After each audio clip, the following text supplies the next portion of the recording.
broadcast on Matt Houston.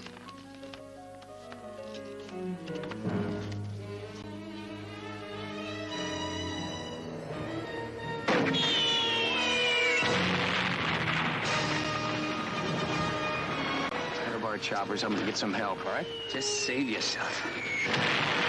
It's an order, Matt.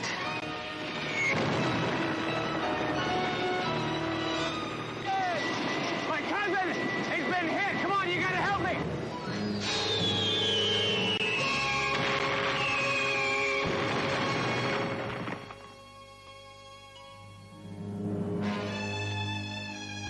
My God. He's alive. I think she's talking about Dim Tao province, which is right here, just across the Vietnamese border in Cambodia. There are still over 2,000 American soldiers missing in Southeast Asia. There's nothing that we can do. There's something I can do. Find him. I heard there's a couple of crazy Americans looking for some maps in a helicopter. Look, we're trying to get to Dim Tao province. You are crazy. Did you ever hear of a dude named Dao Chi Man? Welcome to the third world, darling. Out in the jungle, there's local rule.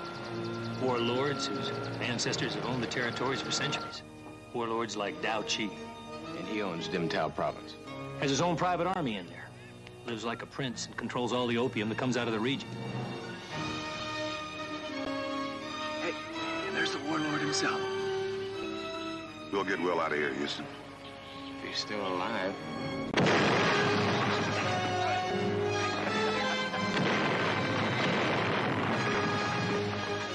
Come on, Papa.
Hey, say cheese.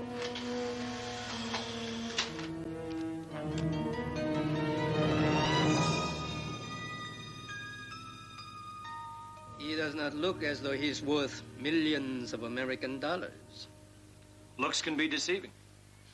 Yes, you, for example, don't look like the kind of man who would sell out a friend to save his own skin. Houston's not my friend. He's just somebody that hired me to do a job. Job you have not yet finished. I got a better offer. Indeed. If this man draws the prize as you promise, I will give you your life and the $1 million as we have agreed. What about Houston's cousin? William, he is still mine. He will always be mine. I need his knowledge to keep my equipment running. I've moved him to prevent from further incidents. Naturally, should your scheme fail, I will have you killed.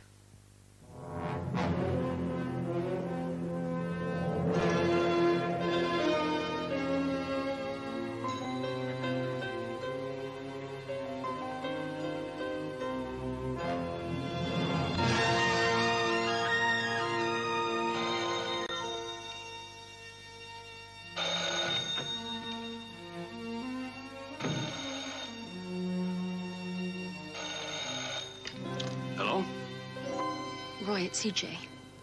They've caught Matt. How do you know? They sent a photograph.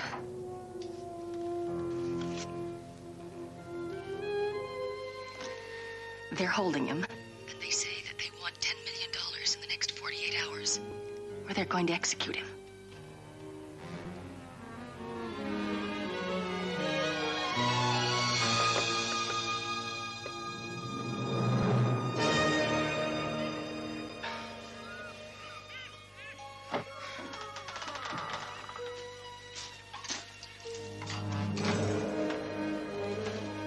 Cũng chưa, tới giờ ăn cơm rồi.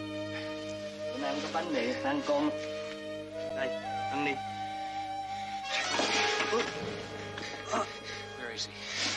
Where's my cousin? Will Houston, where is he? Không biết gì hết, tôi thề không biết gì hết. You're not gonna tell me? I'll just find him myself.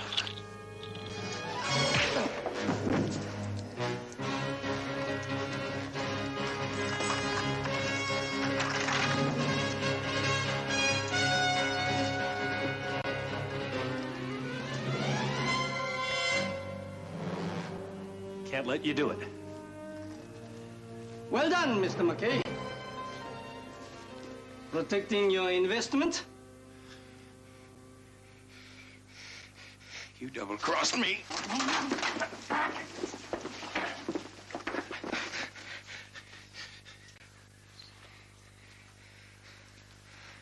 In case you've forgotten, you're my prisoner here. You will obey orders. Where's my cousin? Where is he? No matter how much money you're worth, enough is enough.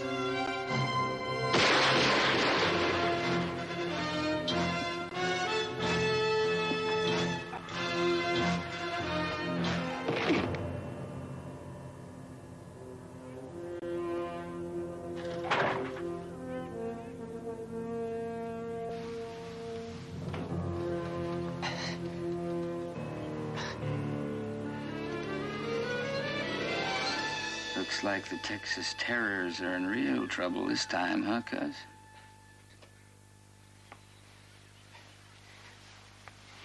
Didn't know where they'd taken him. My second home. Every now and then, when I've been a bad boy, they drop me in here. On those rare occasions when I get a little guts or try to escape. Looks like Dow Chi's been playing railroad with you. Except he usually lays a track down both sides. I fixed him. First one knocked me out. I used to pray he'd miss and kill me.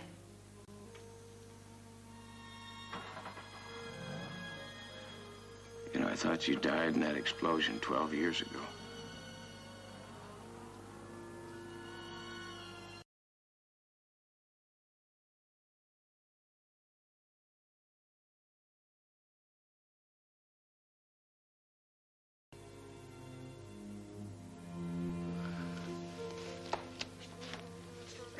They found me 200 feet away. I don't know how I lived. I don't know why I didn't die later of the infections, or the fevers, or the malnutrition, or the dope.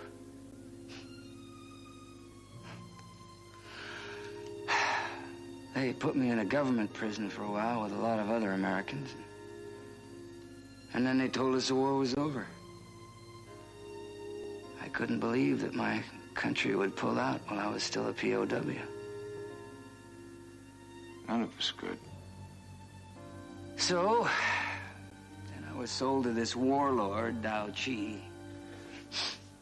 He needed someone to fix his toys, and his favorites are his helicopter and his TV dish.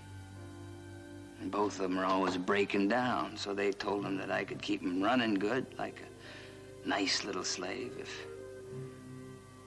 if he kept me in opium.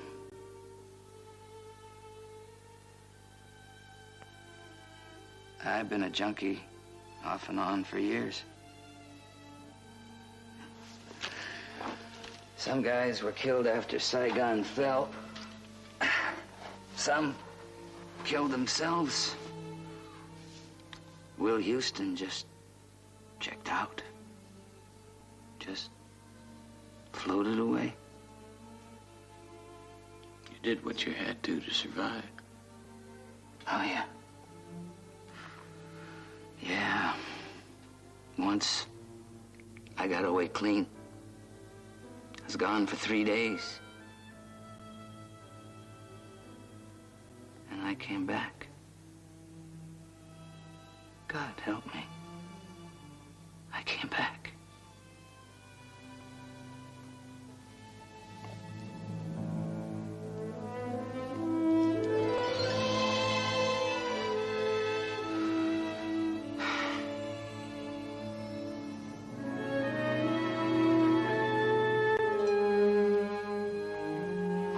$10 million. Yeah, if we could just get it to Bangkok on time.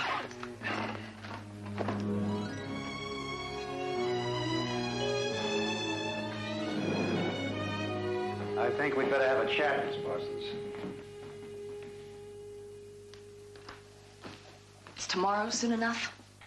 We warned Mr. Houston that if he went over there, he'd be on his own. Hoyt, Police Department. Miss Parsons is in my custody. Save it. You're out of your jurisdiction. And you're out of your league.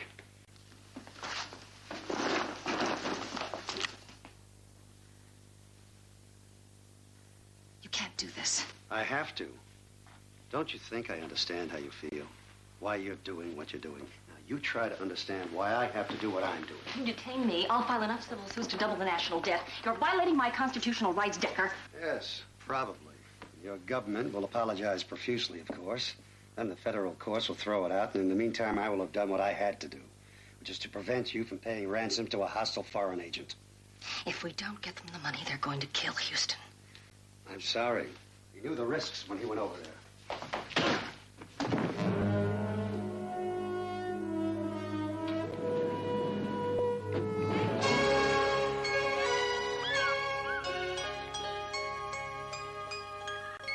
My folks still alive?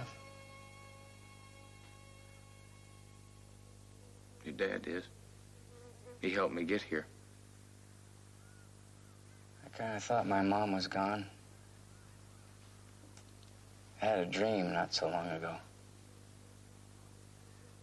What about your dad? What about Uncle Bill?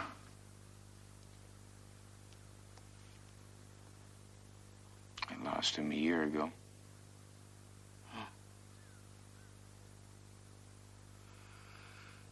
Did you ever marry that girl, C.J. Parsons? No. We're just good friends. Well, probably better that way. All this time remembering.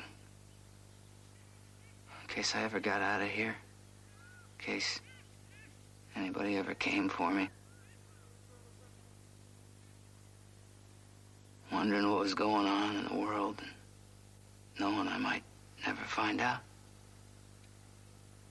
All these years. I'm gonna get you out of here.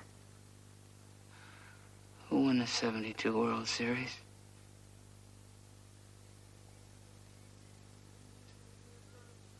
Oakland. Damn. I had $20 on the Reds.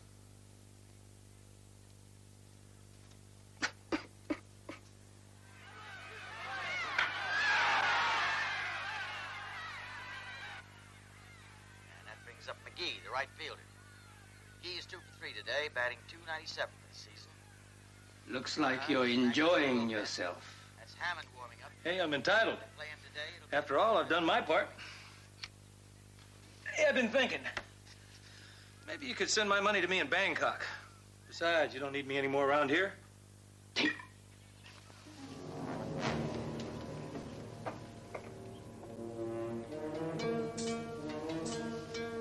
Your friends think you are a traitor. Yeah, well, c'est la vie. Like I said, I think I'm gonna be making my exit. How do you plan on leaving? In my chopper? Your helicopter is already in Bangkok. I'm sure I'll get a good price for it. Well, I'll start out on foot. I'm sure I can bum a ride with somebody down the road. Not if I throw you in the pit with your friends, They'll kill me. thus saving me the effort. Hey, look at it. You and I had a deal. Sue me. Đem tới đi.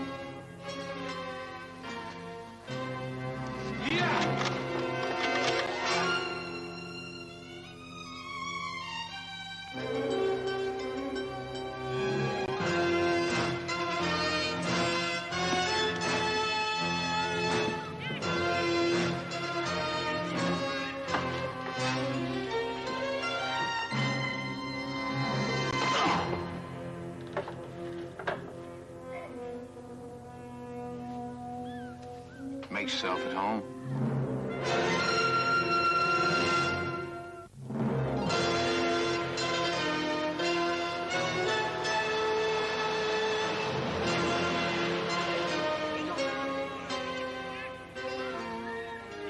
I only did it to try to buy us some time. Great, so now he gets the $10 million. Then he kills us. Why do I get the feeling that you could just walk away from here without looking back? You don't care about anybody but yourself. Maybe that's why I've survived this long, man. I don't know anything to anybody. Nobody offered to help me when I was pinned down by a mortar fire in the Mekong Delta. That was a long time ago. It's long gone. Not for me, it isn't. 4 Purple Hearts and a Silver Star.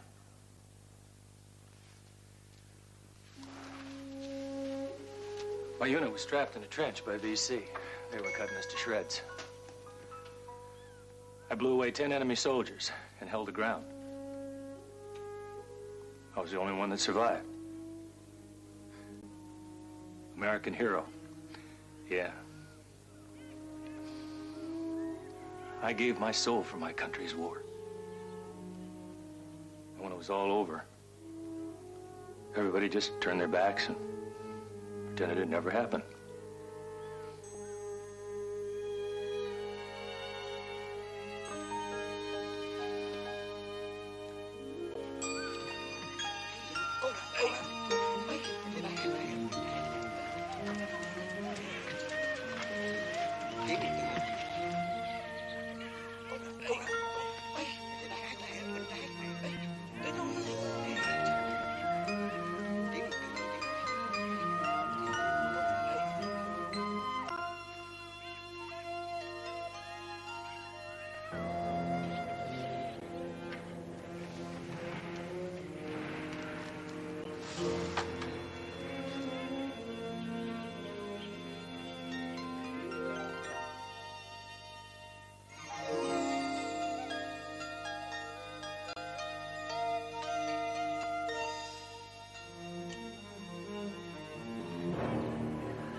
fish.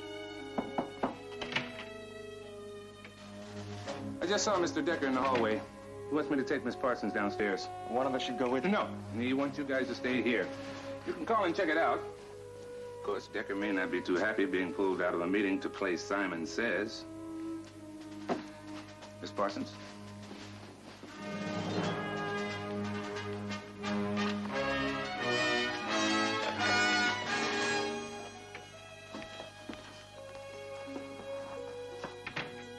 That was too easy.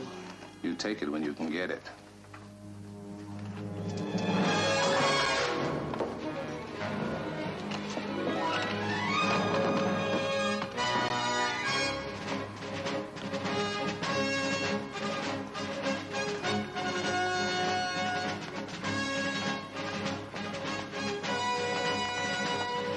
Hold it right there.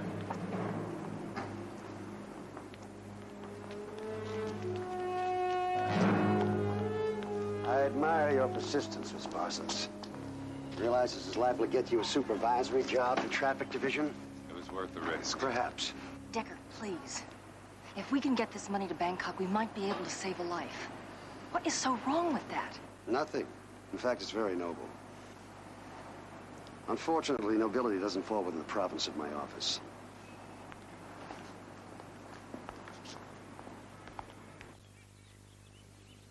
There, come late.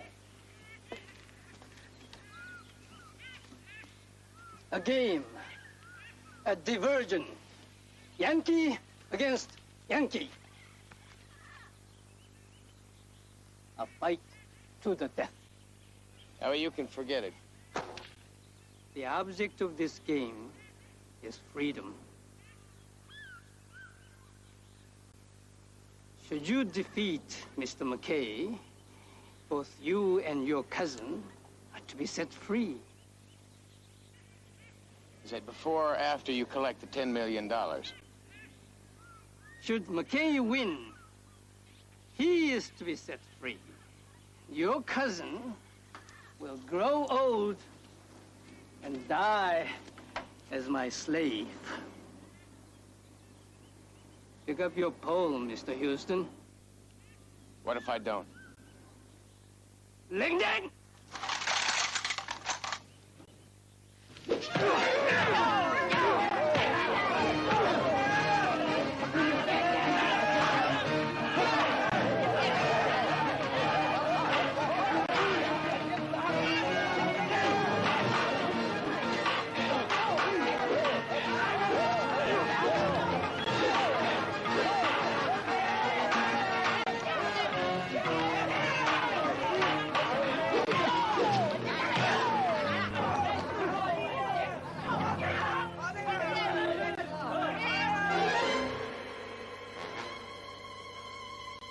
Kill him.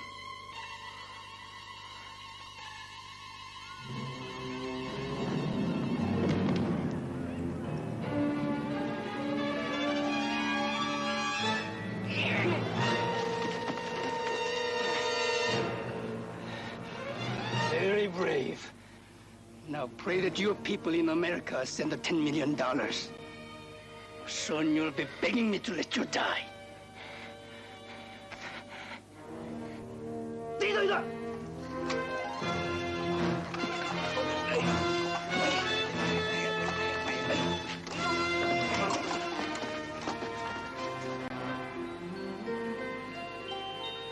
Boy, it'll take another day to get together more cash.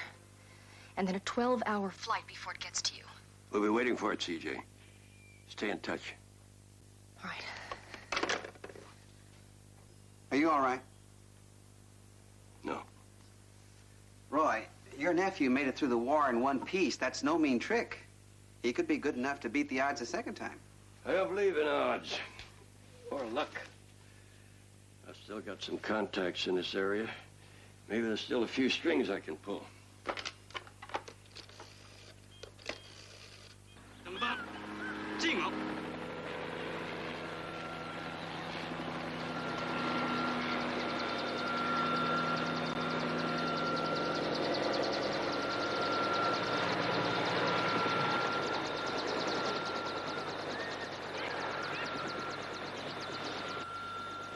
chị冇俾錢啊，冇響電話，好衰啊，真係啊，冇乜嘢啊。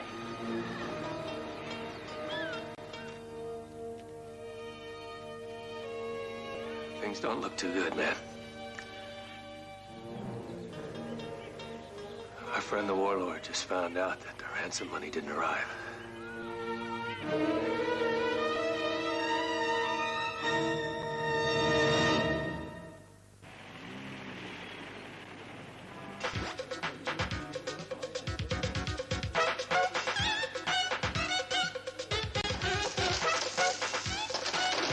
This guy, a friend of yours from your days with the company?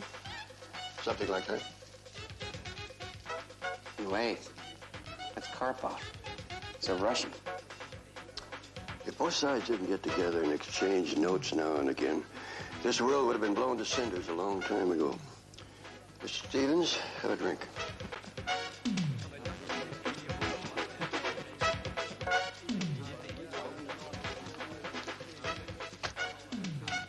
Roy, it has been too long. You're looking good, Alexei. I feel rotten. This climate does not agree with me. I should be back in Moscow.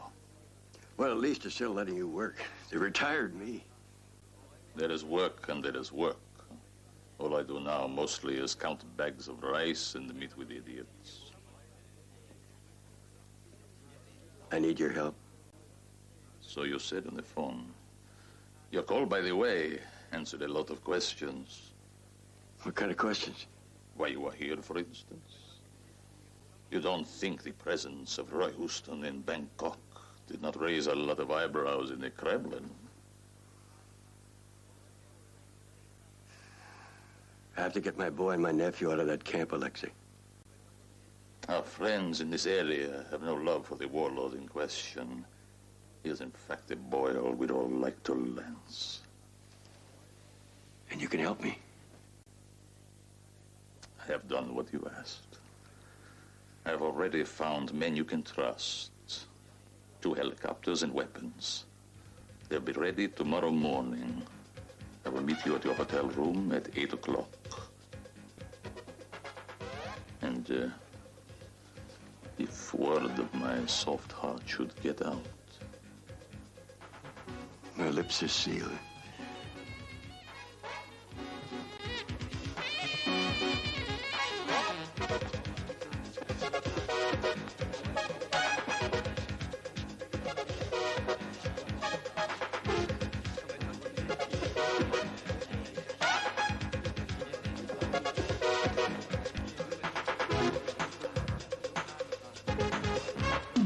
Keep practicing.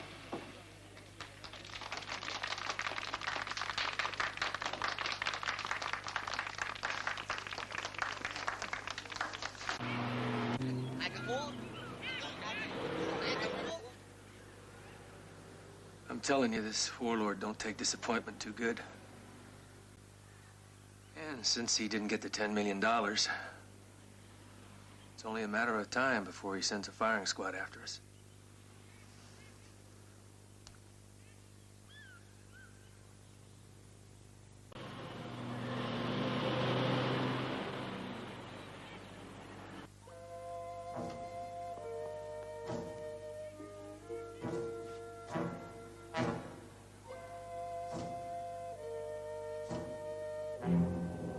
Mama.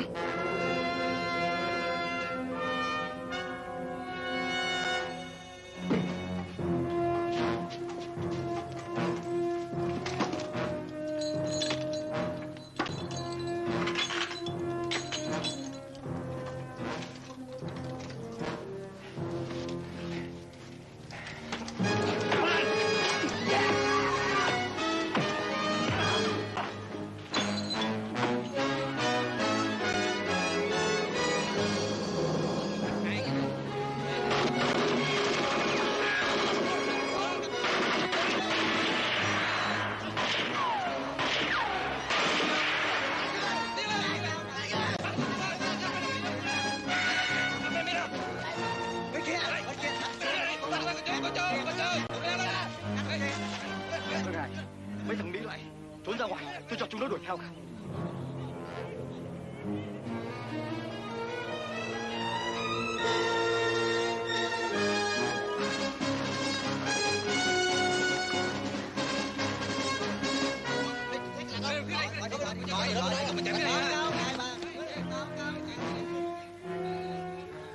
Thinking now, cuz.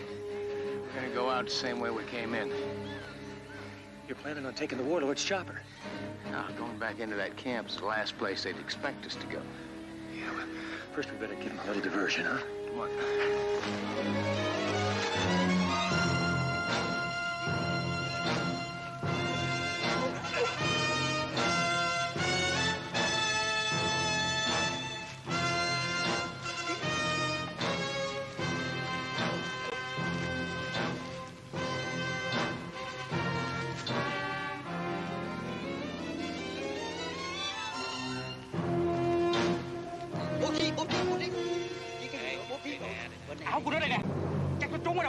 They're hooked.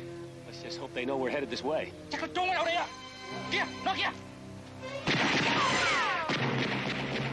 They know. Guess we're gonna play us a little hide and seek. Well, we'll play seek and destroy.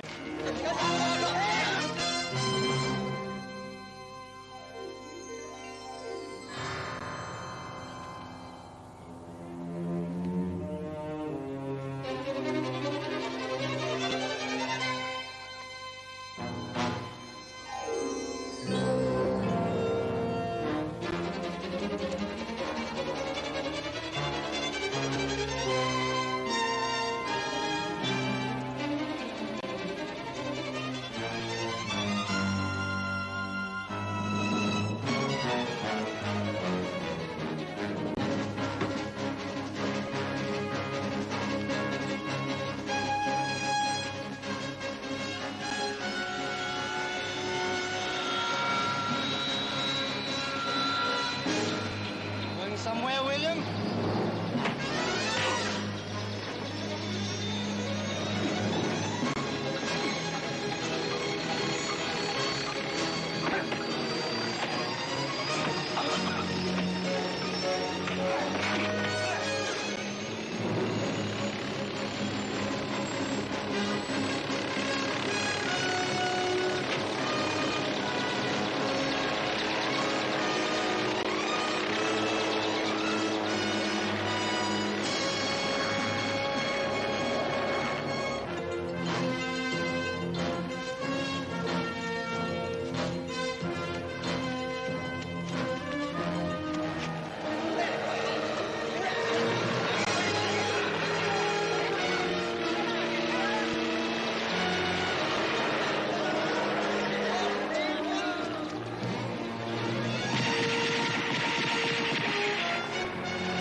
Gonna get my cousin out of there if you dump all these weapons. He's probably already dead. You don't know that. That's right. But there's one thing I do know. We've barely got enough gas left in that thing to get us back to Thailand. There's one thing we don't need is excess baggage or suicide missions. If you think I'm gonna fly us back without Matt, you're crazy. I thought you were a hero, McKay. You want to know what kind of a hero I am? I told you about that platoon of VC I wiped out. But what I didn't tell you was my sergeant that was in that trench with me. Both of us scared stiff. He wanted to surrender, so he threw his gun out and climbed out of the trench with his hands on his head. I couldn't take it. So I waited another 5 seconds. Came out firing. I killed every single one of them. Even my sergeant. That's what they gave me those medals for. They wouldn't have let you surrender. They would have killed you. Sometimes I think that would have been better.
friend Karpov was supposed to be here at 8. It's 5 till. He's never late. Well, I'll get this out to the truck.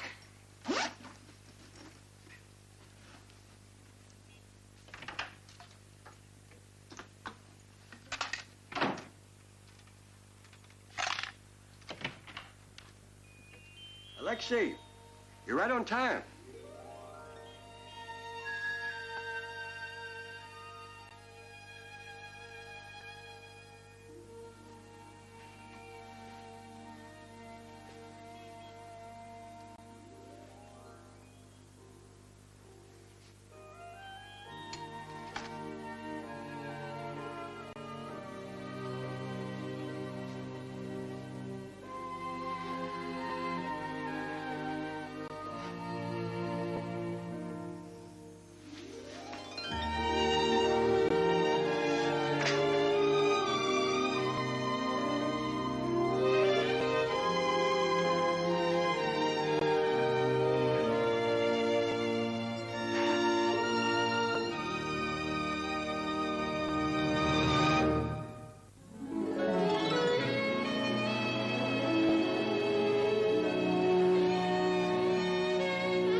Can't get over how much everything's changed in 12 years. I feel like I'm in a foreign country or another planet.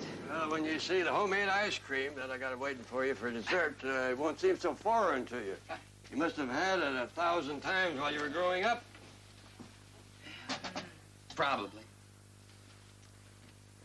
Yeah, I can't remember you being the one who made it, though. Well, as you say, times have changed. Well, I'm happy to see one thing hasn't changed anyway. What's that? The skirts are still short. That's my boy.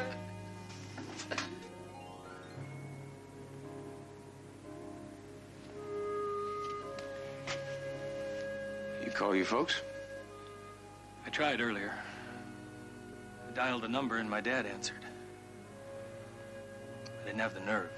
I hung up. It's always a little better in person. It's first-class ticket. Washington, D.C. You can make a connection. Charleston, you'll be home by tomorrow night. I can't go. I signed on with some mercenaries heading for Northern Africa. I'll be taking the red-eye out tonight.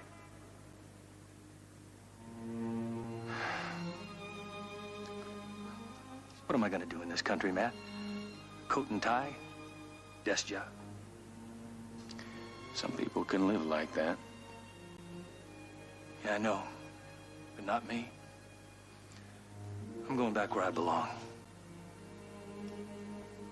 I like it.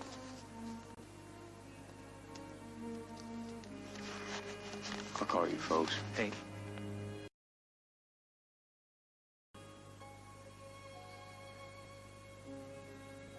Bet you miss them?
thought you'd never come. But I'm right on time. I know. Where are we going? I've got a very special dinner planned. Someplace I've never been, I hope. You're absolutely right. Home, Kirby.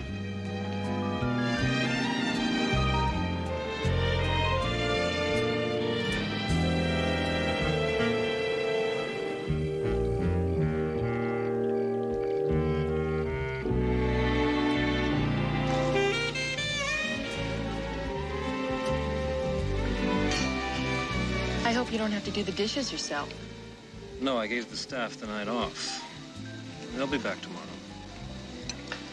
Fletcher, I've had a wonderful time. It doesn't have to end, you know. This working girl has got a 7 o'clock call. I was thinking of a midnight swim.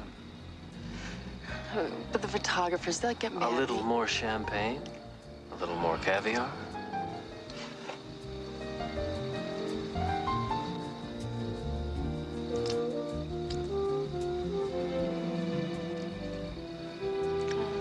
I guess a little swim won't hurt.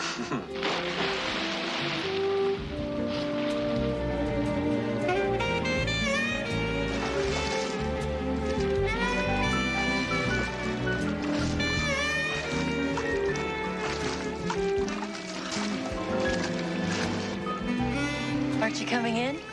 In a minute.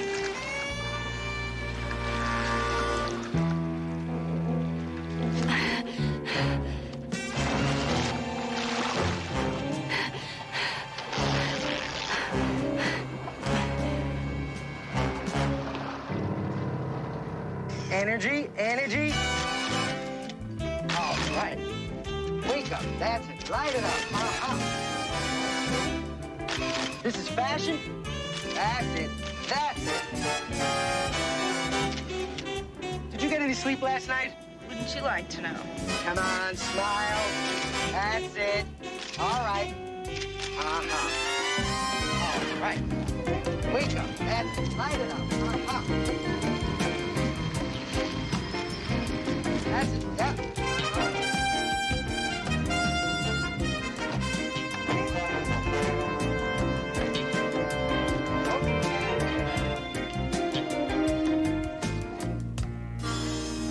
You didn't tell me you knew Kathleen Collins.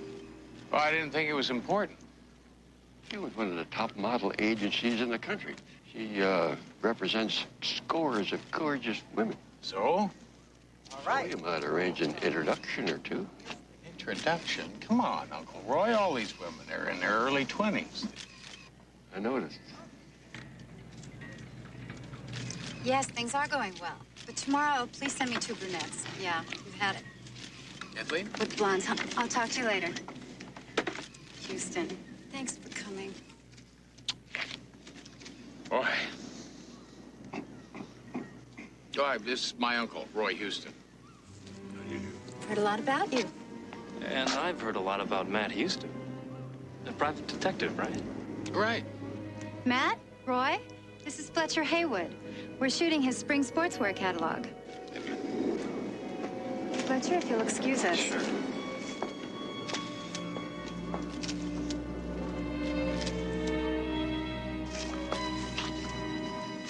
This is Deborah. Deborah Quincy. Matt, I'm worried.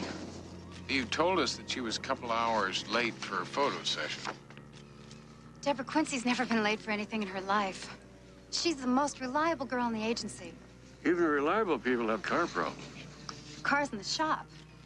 When I stopped by to pick her up this morning, Deborah's roommate told me she never came home from her date last night. The police won't even start looking for her for 24 hours. You know, she is a grown woman. 1 month ago, another one of my most reliable girls didn't show up for a session. The police found her 2 days later, murdered. You think they might be related? I don't know what to think, but I do know I'm scared. Look, we'll need Deborah's address, name of her roommate, and also the name of the dead body. Right away.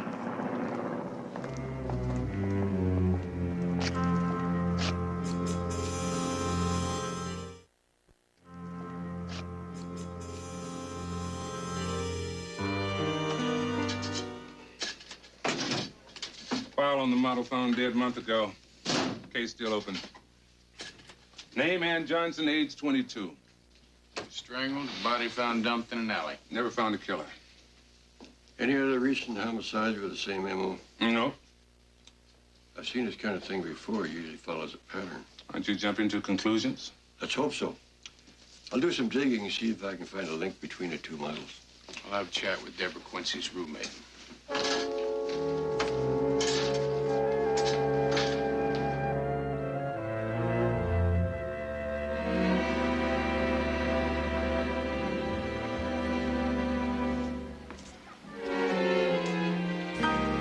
Really stinks, you know? I mean, modeling is such a cutthroat business. Most models will do anything to get a job. I've heard that. Some girls go to a plastic surgeon and get overhauled from top to bottom, if you know what I mean. Me, I never believed in that. I'm into natural things. Look, about Deborah. Well, Deborah was so excited. She was talking about this new guy she met. Like he was John Travolta, Michael Jackson, and Boy George all rolled up into one. Does this guy have a name? Well, of course he's got a name. Everybody's got a name. But she wouldn't tell me. Big secret, she said. Did she say where he was going to take her? No, not exactly. Maybe one of those she Beverly Hills nightclubs. I mean, the guy's gotta be rich. He came and picked her up in a limo. Did you notice the color of the limo? Silver. Or white. Did you get a look at the driver? No, sorry. The limo pulled up, Deborah ran outside and jumped in. It was cute. One of those big old fancy cars. But the steering wheel was on the wrong side. Left. Or right. Amy, thank you very much for all your help. Look, if you happen to hear from her, I would appreciate it if you'd give me a call, huh? By the way, I like your nose just the way it is. You do? How about my chin?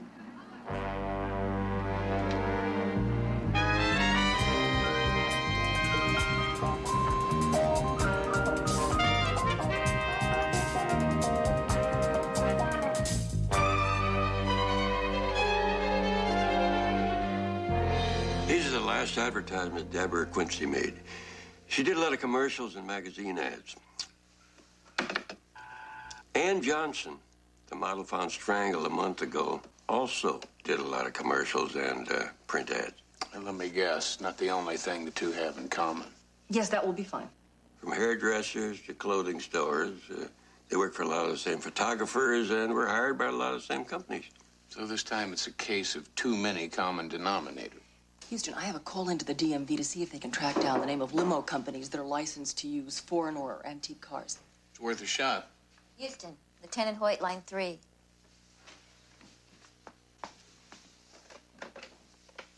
Hello, Hoyt. What do you got? Well, we found Deborah Quincy. I'm afraid she's posing for her last photo session, though. Same MO as the model found a month ago. She's found strangled to death. Body left in an alley. Coroner figures she was killed somewhere between midnight and 2 a.m. Not a single clue.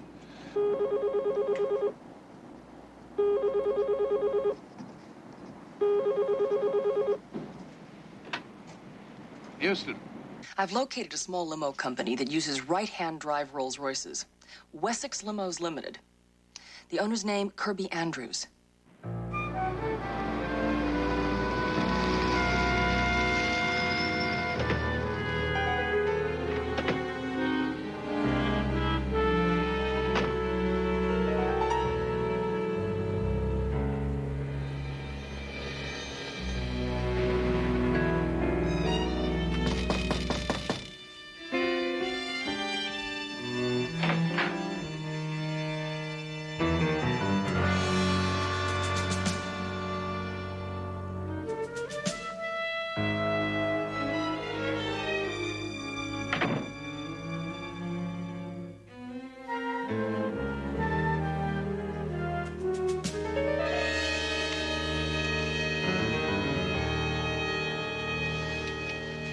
Death toll is now 3. Better call Hoyt. Yeah, in a minute.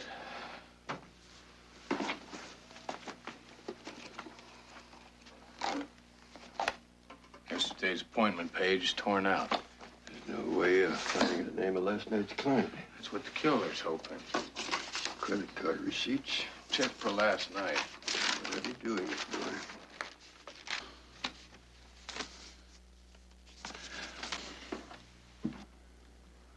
Nope. Last day the day before yesterday. Must have taken it with him. Very thorough. Let me see those. Well, let's see how thorough, What are you looking for? Carbons. Those are credit card slips, but there are no carbons. And the killer's name would be on the carbon. Here's one dated yesterday. You make it out? Haywood. Fletcher Haywood. Bye, girl. Bye, Joe. This is the address of my beach house and my phone number. So it's a date. Day after tomorrow. Yeah, I can't wait. Now remember, it's our little secret. Mum's the word.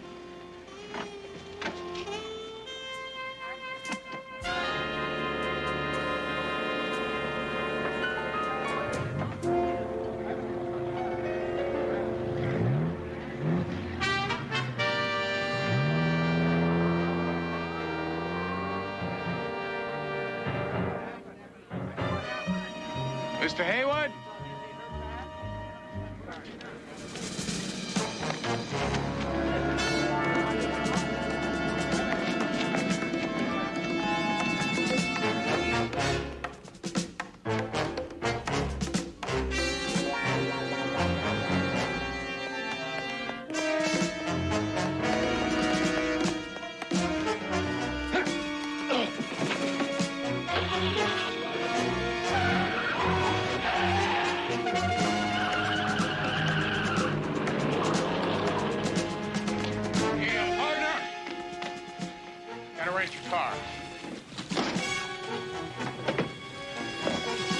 Hell, you just bought her.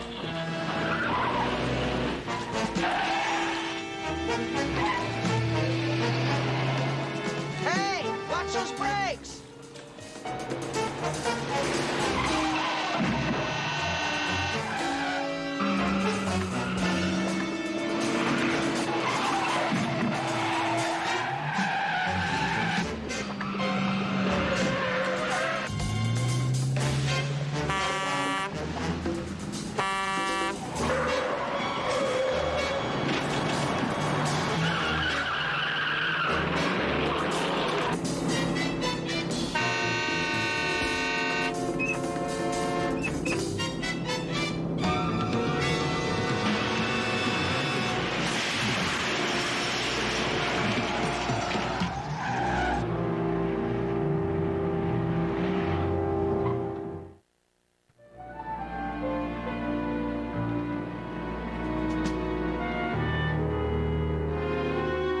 Really done it this time, P.I.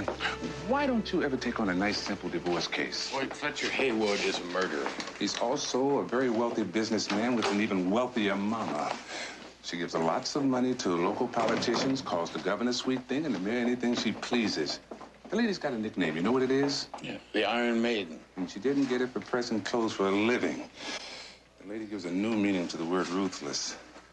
Seems like her father was some kind of gangland kingpin back in the 30s. It's ancient history. Haywood is our man, and we found his charge slip in the dead chauffeur's office. He knew Deborah Quincy, and he also ran away when I tried to talk to him. I know. I've issued an APB. I just hope you're right. I got a lot of explaining to do.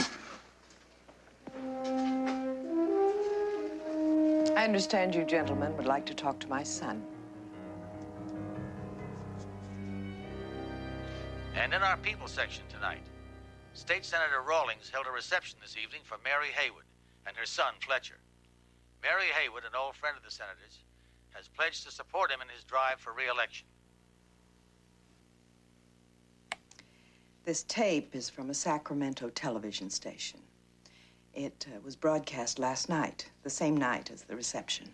The night of the murder. My son was with me all day yesterday. We flew back to L.A. at 7 this morning. So it was physically impossible for me to have murdered that girl. Why'd you run away when I tried to talk to you this afternoon? Well, I didn't recognize you at that distance.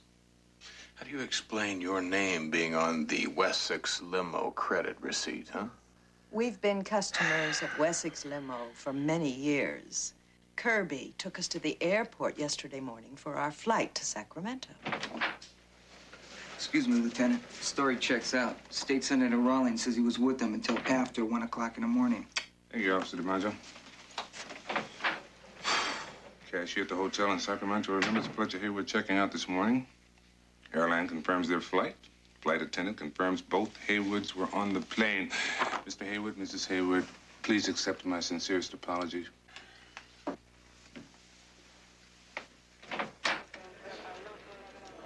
Good evening, gentlemen. Fletcher Haywood is guilty. Then explain that. I can't. All the eyewitness testimony, the state senator, the cashier, airline flight attendant. I can't. Well, I can't. You were wrong, Houston. It happens. Even to you.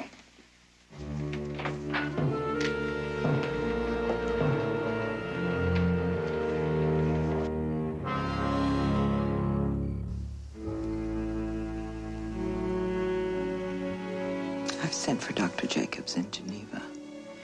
I shall leave it up to him to decide whether you can stay here with us or if you must go back. It was an accident, Mother. I tried not to lose control. Sometimes I can't help myself. I know that now. The doctor said you were cured. I thought I could control you here. I won't go back, Mother. They're only tramps. Even you have to admit they're trash. Posing for these pictures wearing practically nothing. Flaunting their bodies for everyone to see. They deserve to die. That will be enough. More than enough.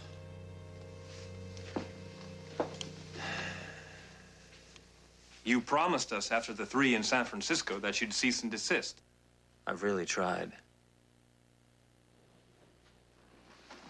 Mother's been worried sick about you, Jason. We've been trying to find you for 3 days. It's turned out okay. Nobody knows. Only because, by the grace of God, Mother and I were in Sacramento last night to give you another alibi. Or should I say, give myself an alibi?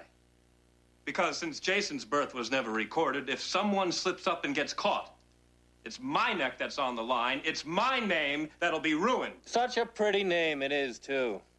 I said that will be enough, Jason. Stevens. Show Jason to his room.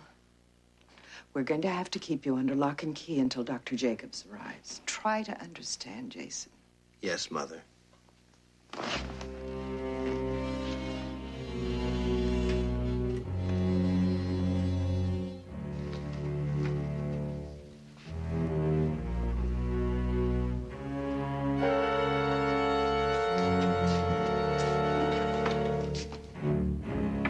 We've got to turn him over to the police before this goes any further. You know I can't have Jason or this family's name dragged through the courts and the press. It's my name that's on the line, Mother. He's my son. And he's your brother, and I want him here with me. Maybe it's wrong, but he's been away from this family long enough. Fletcher, we owe him something. It isn't his fault. He was born sick and then denied by his own father when the doctor said he would never be normal. Your father forced me to pretend he'd never been born and then sent him away to that horrible clinic. At least he was under control there, Mother. At least he couldn't hurt anybody. Once Dr. Jacobs arrives, everything will be fine. If he says Jason has to go back, he will. What about Houston? Well, he has quite a reputation. He's a man who doesn't give up without a fight. Fortunately, he has nothing to fight with. I'll have Stevens keep an eye on him just in case. Good night.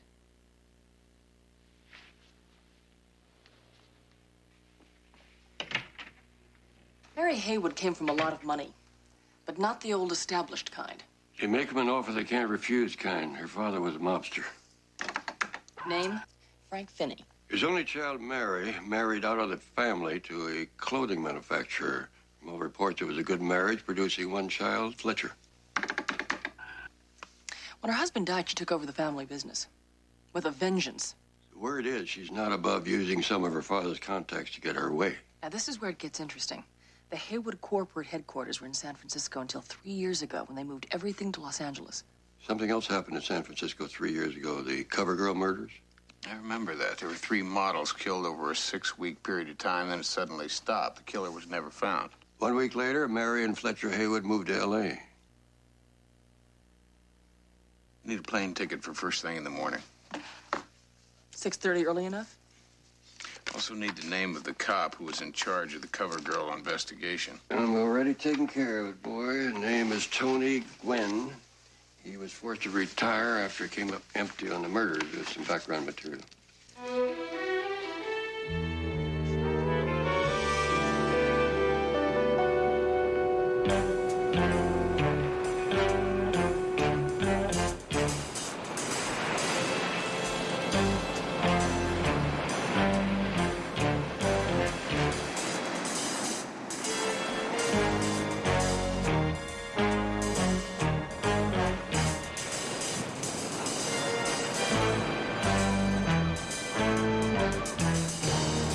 Tony Gwynn? Plenty room to fish down the beach. My name's Matt Houston. I'm a private investigator from L.A. Plenty room to fish in L.A. I need to talk to you about the CoverGirl murders. Need. 6 weeks of hell. Every model in town was petrified. Press had a field day. Of course, it doesn't take much to get that bunch riled. You never found a killer? Nope. They never let me forget it. Took another war in the Mideast to get the murders off the front page. This was in the front page of this morning's L.A. newspaper. Strangled, dumped in an alleyway. Does that sound familiar? Sounds like the CoverGirl murders moved south. I don't know how I can help.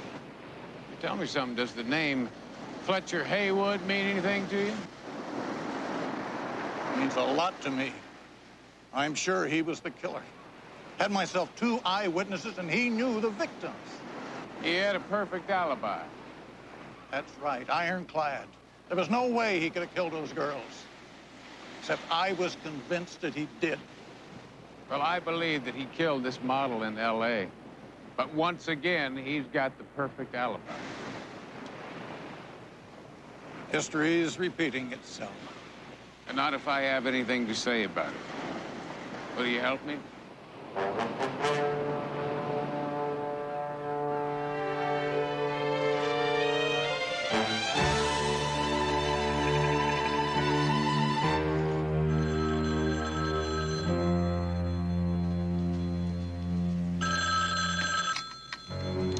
Hello.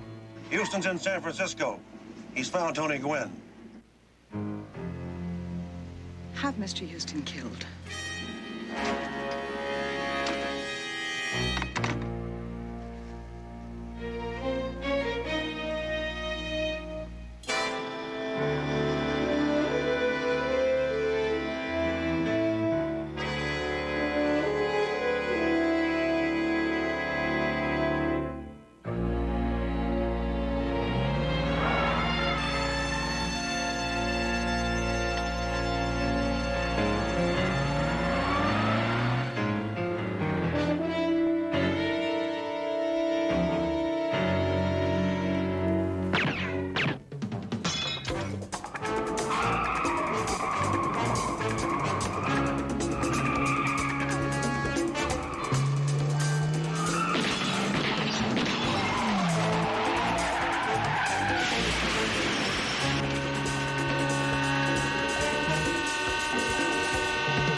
Afternoon, Mrs. Haywood. I don't recall inviting you to my home, Mr. Houston. I thought we should talk. If you came to apologize about the false accusations against my son... Why don't you just drop the act, huh? Act? I don't understand. Well, I think you do. I can also understand the love a mother has for her son, why you're doing everything you can to protect him. But he's a murderer. My son was in Sacramento the night that poor girl... I talked to Tony Gwynn. He was the police officer in charge of the Cover Girl murders in San Francisco. Now, he told me that your son was identified by 2 different people that placed him with the victims on the nights of their murders. Your slander means nothing, Mr. Houston. The records show those witnesses were mistaken. My son had an alibi in both cases. Like he did the night Deborah Quincy was strangled. Coincidence. Say goodbye, Mr. Houston.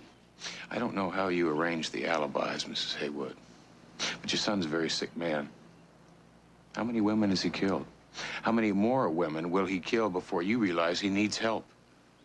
Please turn him in. Turn him in before more innocent people die. I think you better leave. Show our uninvited guest to his car. I'll leave when I'm ready.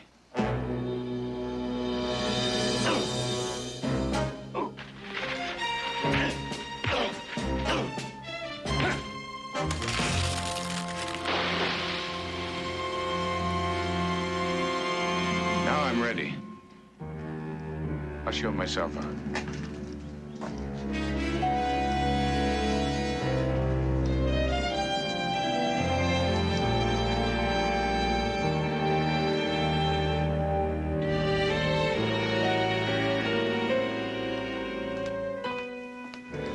Maybe this'll help. What is it? It's a copy of a San Francisco police file on Fletcher Haywood, sent to me by Tony Gwynn. It says there that Haywood was booked, but then released because he could prove that he was nowhere near the murders. So all we have to do is figure out how Haywood can be in 2 places at the same time. Roy, you told me that during the war in Berlin, you used doubles and lookalikes to confuse the enemy. Worked very well. As a matter of fact, our best ploy involved identical twins. According to this, Haywood has a tendency toward violent personality shifts. Schizophrenic behavior? That's not an uncommon symptom among mass murderers. Still doesn't explain how he can be in 2 places at one time. More twins. Or look-alike? I know it's crazy, but it's the only answer we've got. Where do we start? With the mob. Now, Mary Haywood has still got connection. Fletcher is not a twin. She must be using a look-alike to protect her son. And maybe somebody in the organization has got some information. Well, there are a couple of old cronies I could call. In the mob? The company I was with had some strange affiliations.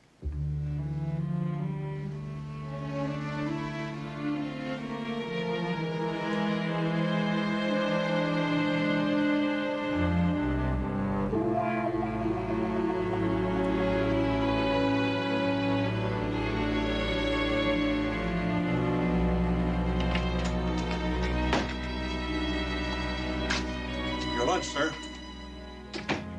Thank you, Stevens.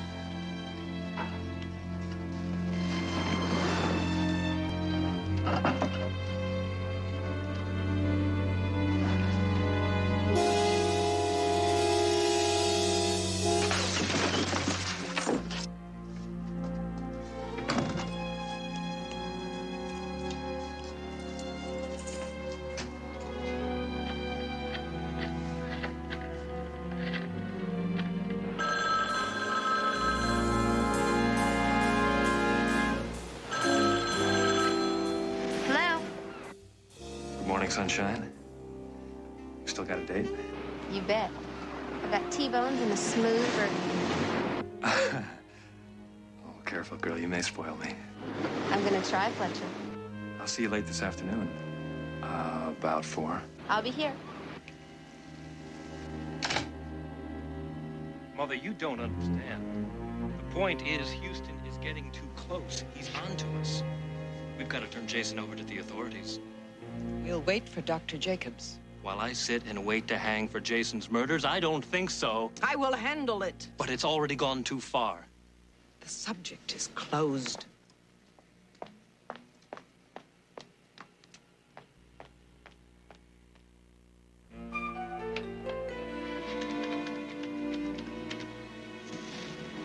Houston, please. Fletcher Haywood. Houston. Houston.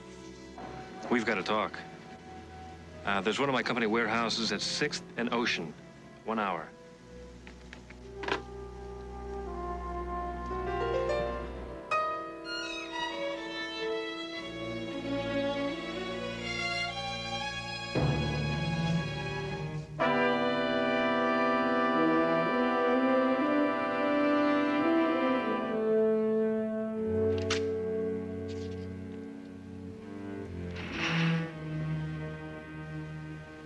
Houston.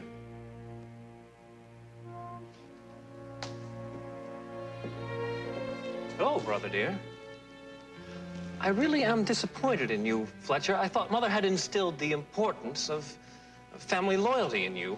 You're sick, Jason. You need help. Maybe. But I'm having so much fun. What are you going to do?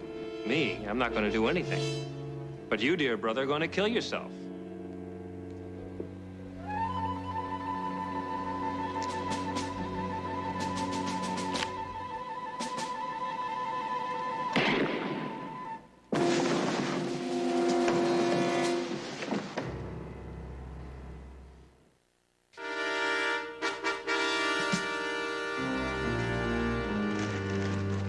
Well, it's all here. Haywood confessed to killing those models. Said it was only a matter of time until you proved that he was a killer, so he killed himself.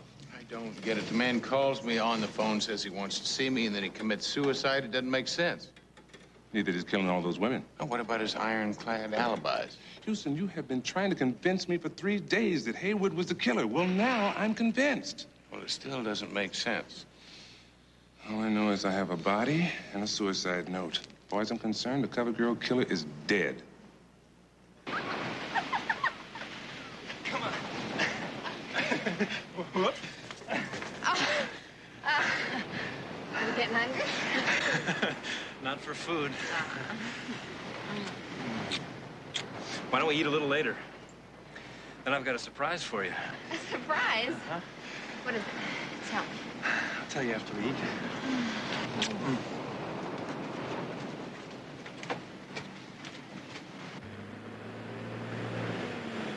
It doesn't add up. Man doesn't arrange a meeting and then kill himself. I mean, why'd he call me? Why'd he arrange the meeting in the first place? We need less questions, more answers. Houston's the name, answers the game. Matlock, CJ, say hello to Jimmy the Beard. Hello. Nice to meet you. My pleasure. Coffee? No, thanks. Jimmy works for a rather large organization which shall remain anonymous. He was also a friend of Mary Haywood's father.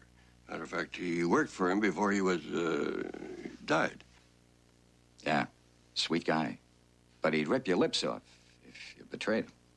Tell me something, Jimmy. Why are you helping us? Let's say I'm returning a favor. Misadventure during the fall of Havana.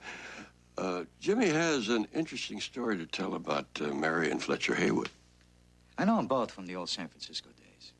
About a month ago, I went to a party at the Haywood house down here. Fletcher was there. A little rowdy, drunk. Well, we got into an argument. One thing led to another. Fletcher tried to redesign Jimmy's nose with a chair. Yeah, and I guess I worked him over pretty good. Black eye, cut lip, all that. I felt badly about it, him being drunk and all. Next day, Jimmy dropped by Haywood Place to apologize. Yeah, I couldn't believe my eyes when Fletcher answered the door.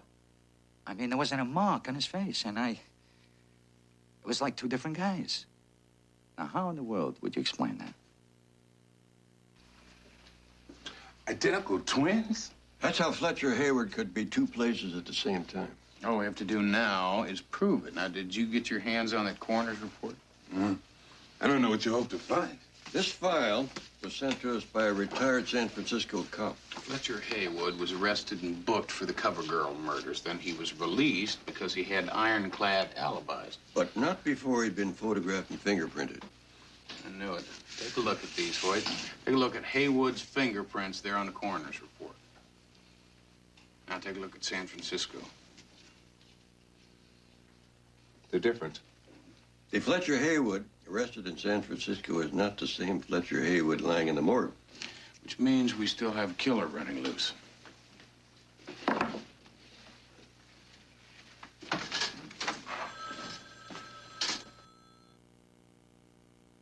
This is an outrage. Men searching every room of my house. I'm not a criminal. We do have a search warrant, Mrs. Hayward. The governor will hear about this. You can be sure of that. There will be disciplinary action. You can be sure. Better look at this. Excuse me, Mrs. Hayward.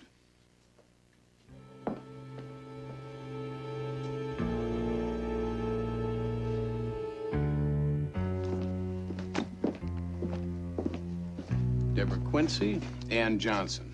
Pictures of models he's murdered. Remember this one?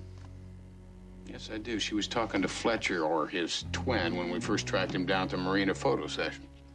His next victim? Not if I can help it.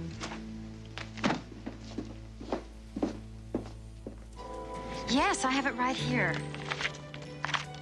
Julie's address is 85 Beach Drive, phone 555-3027. Thank you, Kathleen. Those look good. Hope you're hungry.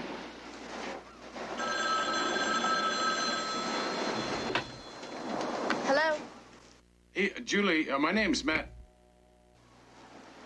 You promised me there'd be no interruptions, remember? And I'm a girl who always keeps her promises.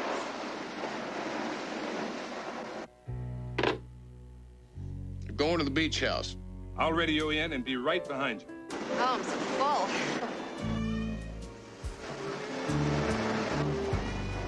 So, whatever happened to that surprise you promised me? Patience. I haven't forgotten. I'll get to it in a minute.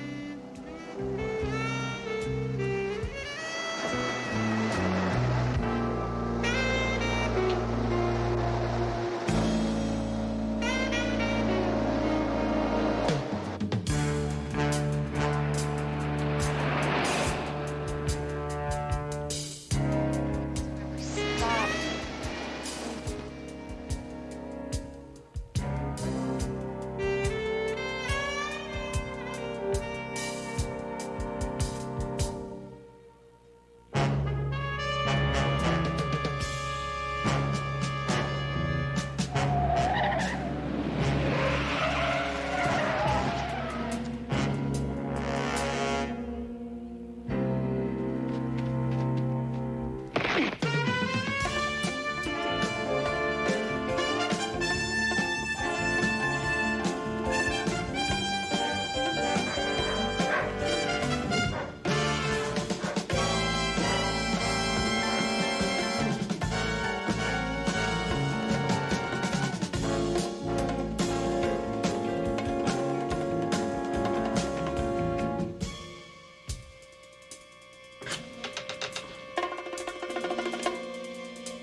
How do I look? Great. You're not upset, are you, that I had Kathleen arrange this date for me with one of the models from her agency? No. Not a little bit, jealous? Jealous? Now, come on, Uncle. I'm not jealous. I got a lot of work to do here tonight, and go on, have a good time. Okay, I will. Where are you going? Dancing. You going dancing? Yeah. You don't think I'm too old to have a little fun? Well, no, it's not that. It's just that, these models, they have a tendency to party pretty heavy. And, there's nothing wrong, Uncle Roy, with a quiet dinner, a little soft jazz. Well, the girls have had their hearts set on dancing.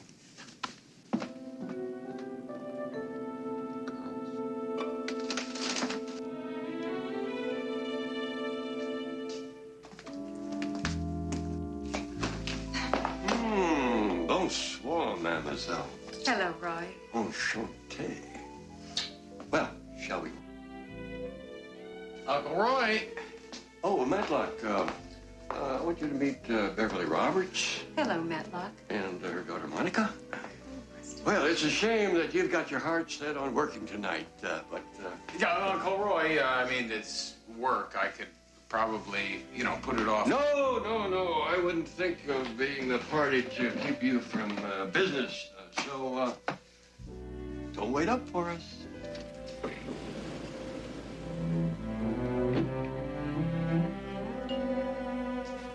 Oh, come on, boy. We can't wait all night.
Good shot. I think you chased him into the ravine. Shall we go after him? No. We'll head to the upper ridge. He'll come to us, like they always do. Right, sir.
Right there in the brush. Good eye, Ian.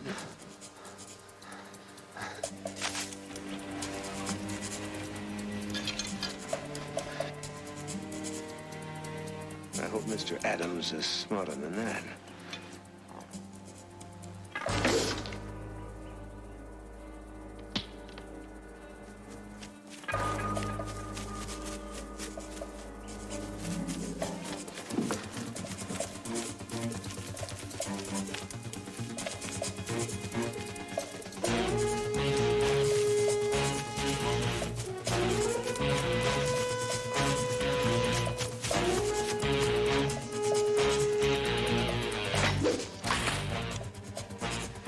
He's not only fast, he's lucky.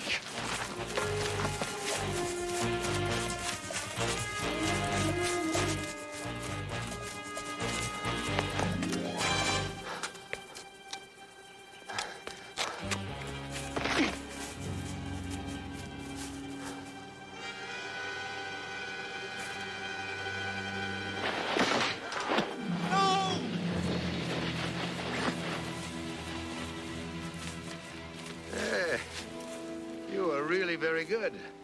Better than most. Too bad it has to end. You'll never get away with this. It's murder. He's right, you know. I assume you still want me to frame his wife for this. Everyone knows that they've been quarreling lately. Please. Domestic problems are the chief cause for homicide in the United States. Yeah, it's just shocking, isn't it? Shocking and tragic. Please, no!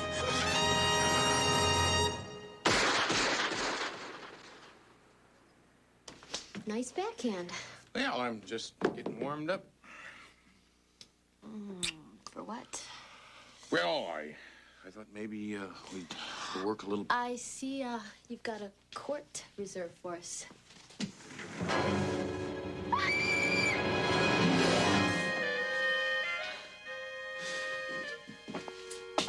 Hi, big guy. I heard you come in, and I didn't want to disturb you, so... What the hell are you doing here? Maybe I should wait upstairs. Would you wait just a second? Murray, if this is about the friend you want me to help... Houston, would I be standing fully clothed in your shower if I didn't think this was important? Just talk to her, please, as a favor to me. Her husband, Bill, disappeared a couple of days ago, and she's convinced something terrible has happened to him. Tomorrow morning. Right now I'm busy. Leslie? Chris, where'd she go? She's gone. Well, I guess now you won't have to wait until tomorrow morning to meet your new client, huh? Her name is Dee Dee Adams. She was one of the top college tennis players in the country. Far cry from center court. Knee problems forced her to quit. Now she's a business manager for pro athletes. Husband's her big billing, William Adams.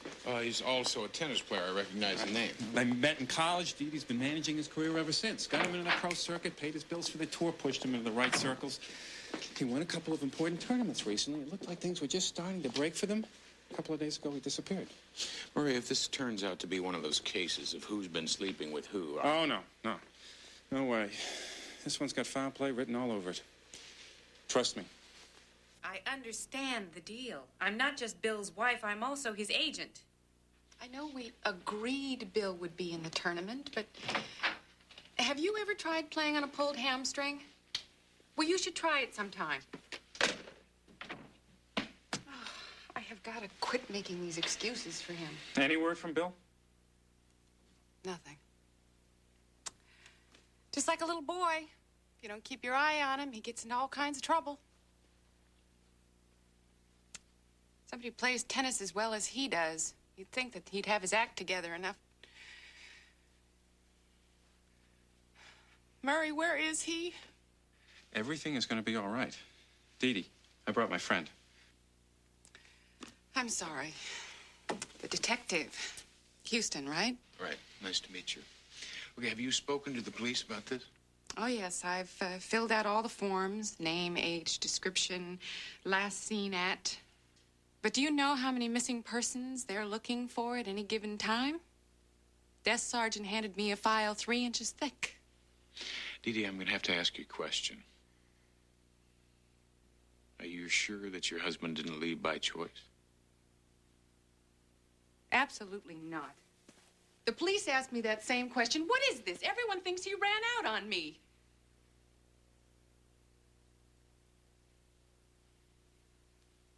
And Bill is not like that. I admit, things have been rough for a while. My business is not booming. But things were really finally starting to go our way. Bill just won the McCormick Invitational 2 weekends ago. I was really starting to get some interest in him. Will you help me? Well, I can't promise anything. I know. All right. We're going to need to keep this photograph. Yeah, I'll do some checking around tomorrow. And Houston is going to need a list of anyone who... Murray. Huh? Oh, gotcha.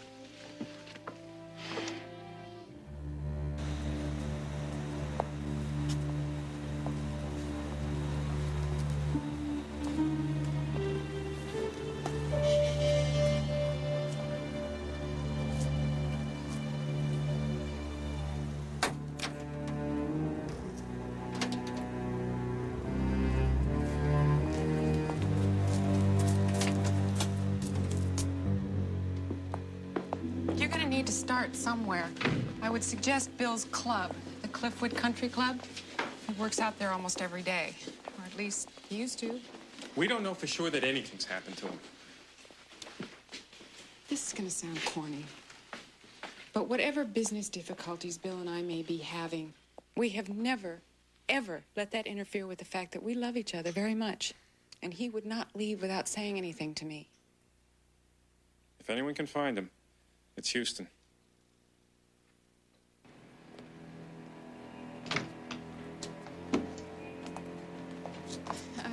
We haven't talked about how much this will cost. I'm not exactly flush right now. Well, let's just find him first, huh? Don't worry about him. You gonna be all right? Yeah, I think so. Thank you. Murray, thank you. Hey, that man! That's my car!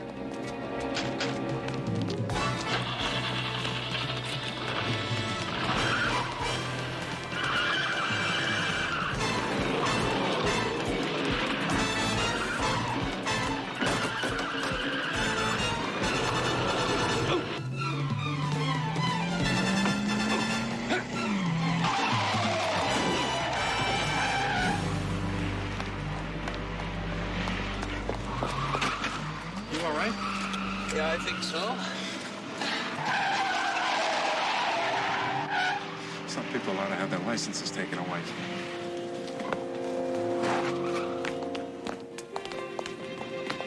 Edie, what's the matter?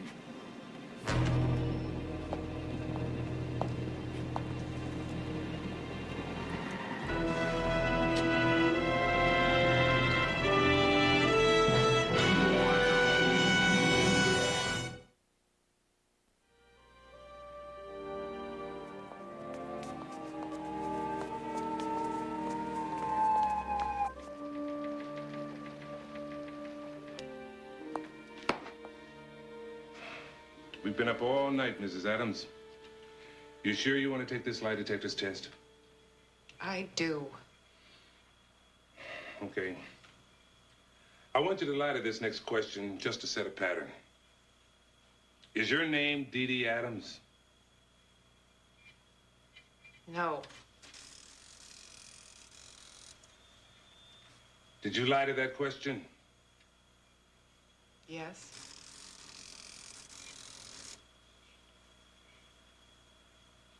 Did you kill your husband? No.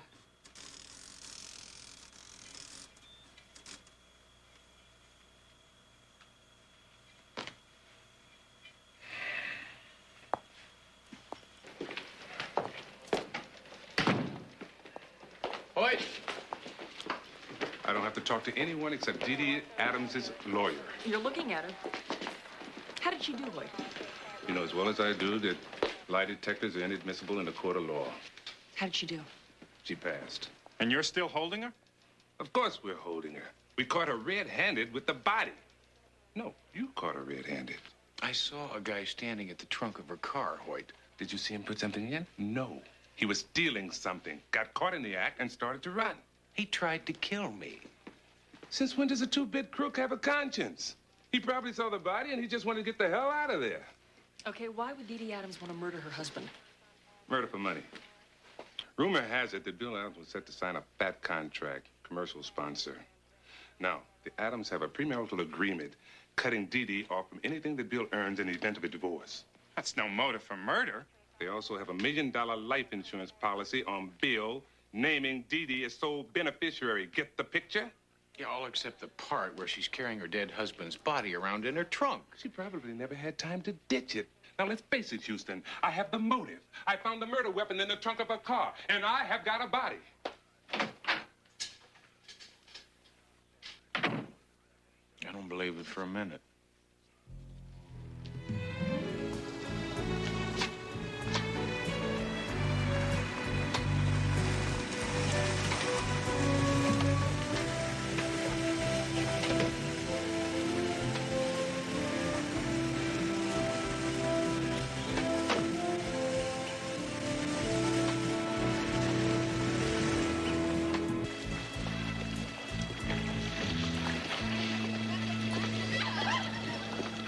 Are you through already? Swim 100 laps already. I'm just making sure that my gold medalist is staying in shape. Never fit her, Mr. McCormick. Now, you haven't forgotten about brunch tomorrow. No, looking forward to it. It should be very interesting. Very interesting. Yeah.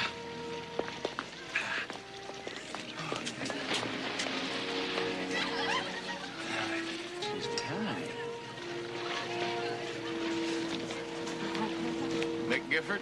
That's right. My name's Matt Houston. I'm a private investigator. I thought I might ask you a few questions about Bill Adams. Club manager said that you two were friends.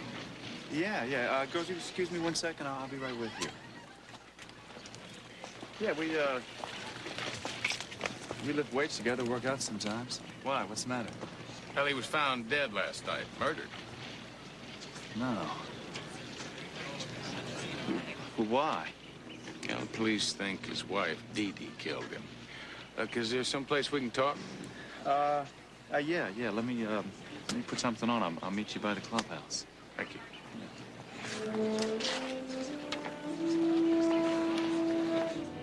Guess I'm not surprised they suspect Dee Dee. Are they having problems? Marcus Allen play football. Marital problems? Marital problems caused by business problems. Bill thought Dee Dee was holding him back. He told you that. He didn't have to.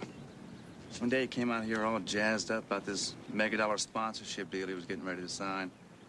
A couple days later, I asked him about it. He just shrugged the whole thing off. He said Dee Dee was dubious. I could tell he was burned up about it. He really wanted that contract. Whatever happened to the good old win one for the Gipper, huh? Hey, man, our careers are short. Oh, before we hit 30, you gotta cash in when you can, any way you can. Trying to do the same thing. That's your gold mine? Alistair McCormick, he's a sporting goods manufacturer. Now that I've won a couple of gold medals, it's just a matter of putting ink to one of his contracts and letting the money flow in.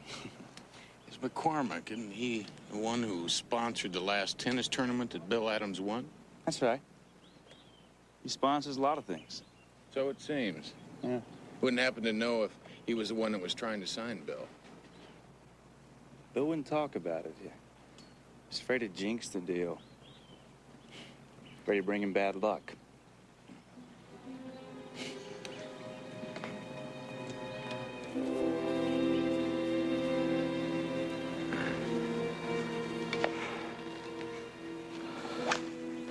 The man who's talking to Gifford is the same man I scraped off my van last night. He's a private detective named Houston. He's supposedly hired by Mrs. William Adams. I'm worried, Mr. McCormick. Athletes like Adams are so visible. At least the others, Unknown and marginally talented. And boring.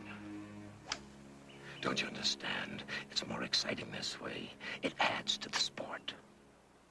And what about this Houston? If you've done your job properly, we have nothing to worry about.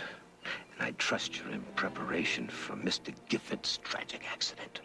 The staff has been told that they can have the day off. And you're going to dispose of the body in a most ingenious way. Houston has seen me, Mr. McCormick. That, my friend, is your problem.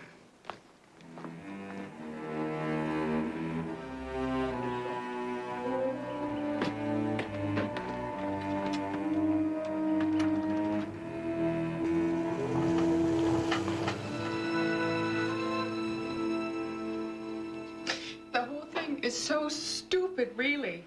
And Bill wanted to sign every endorsement contract they stuck under his nose. I was just waiting for the right time for the best offer. Alistair McCormick owned one of the companies, tried to sign Bill, right? Yes. That is the crux of the entire argument. McCormick made Bill some token offer that was nowhere near the ones I'd already turned down. But Bill was so impatient. He wanted instant stardom, instant fame. Houston, what are you getting at? I'm not sure. It just seems like every time I turn around, McCormick's name pops up. I've got Uncle Roy working with Baby on it right now. You should see if you can postpone the arraignment. I thought that Uncle Roy had been working for the last couple of nights on something for some old friends at the company. He has been. Can't be any more tired than the rest of us.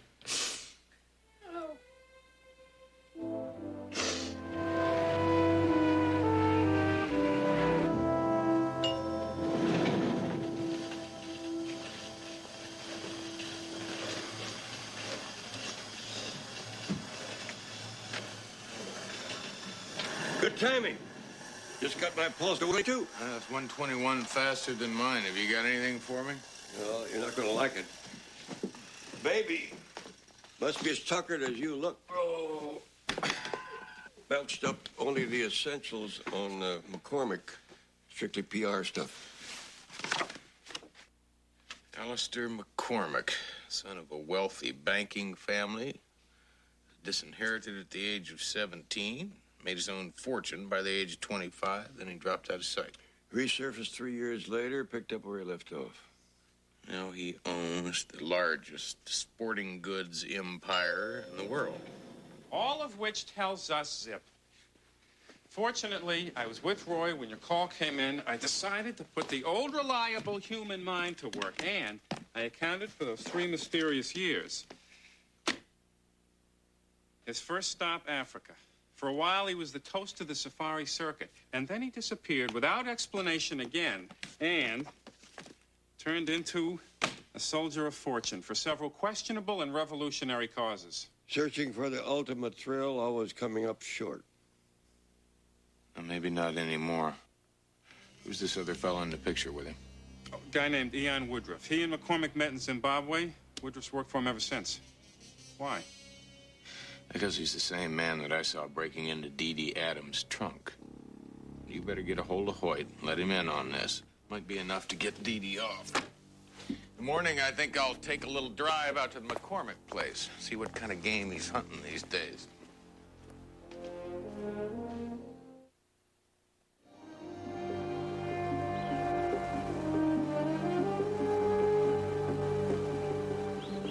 $75,000 a year. That's a lot of money just to endorse some swimming trunks. Nonsense. You're a champion in your field. And I appreciate a good competitor. That's because I'm a good competitor. Yeah, in the business world. That carries over into my other interests. For instance, hunting. Have you ever been? No, can't say that I have. Exhilarating sport. It's man against nature. The trouble is, after a while, it gets to be routine, boring. So it wasn't too many days ago that I decided to seek out a new form of prey. Intelligent, highly competitive. Like you. Yeah.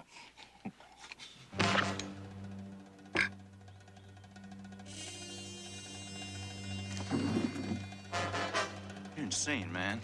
You can't get away with this. Oh, yes, I can, Mr. Gifford. You see, unfortunately for you, your house is being burglarized at this very moment. And you'll be walking in on this trigger-happy felon. A tragic end to a very bright career. You wouldn't, man. Let's talk about this, all right? The hunt begins in 5 minutes, Mr. Gifford. I'd get moving if I were you.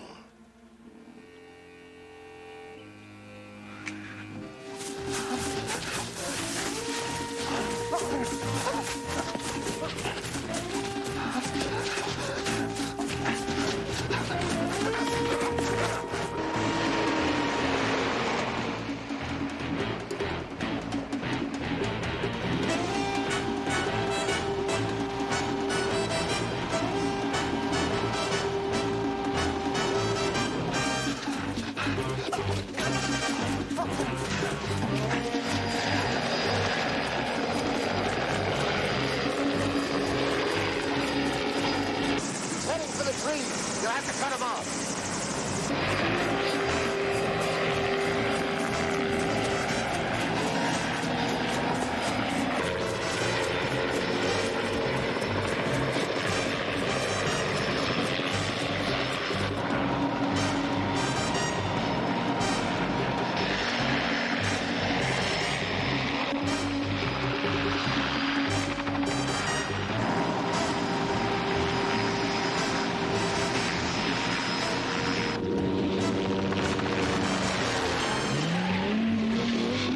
Ah, the persistent private eye.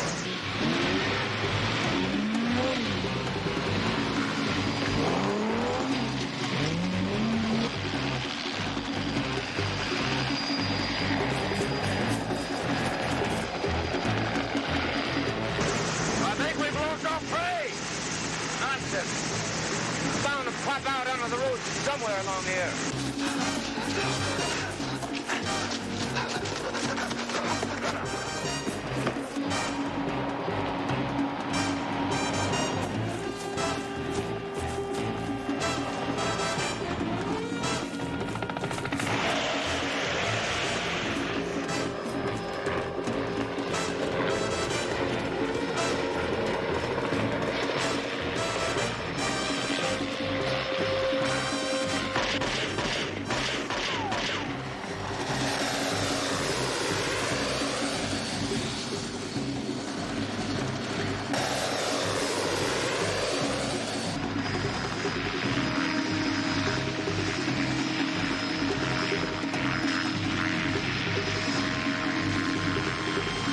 Now from Mr. Houston.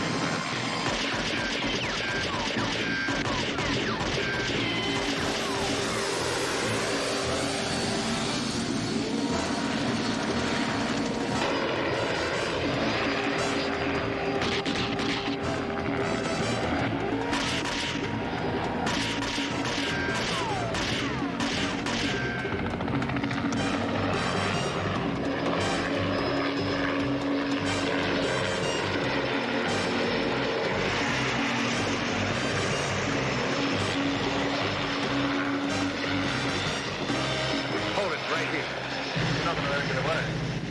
I simply baited the trap. You know that Mr. Houston, he'll be a very challenging quarry. But he saw what happened. He'll call the police. He saw what happened, but not who. There's no way he could have seen our faces. The police can do nothing. Well, you think Houston will come back? I'm sure of it. When he does, I'll be ready for him.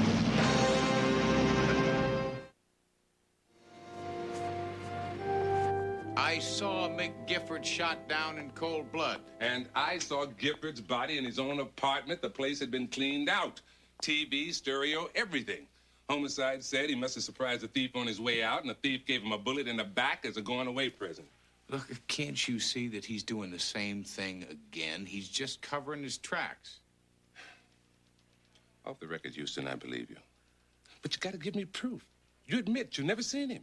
It happened on the man's property. I mean, who else could it be?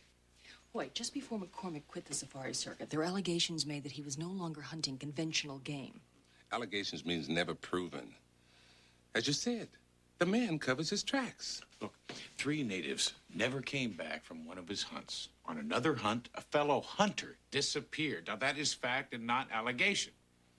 We're not asking for nuclear warheads, Hoyt. Just a little you scratch my back, I scratch yours. When the time comes, you'll get all the proof you need. Is it a deal? Half a deal. My back ain't itching yet. It will be.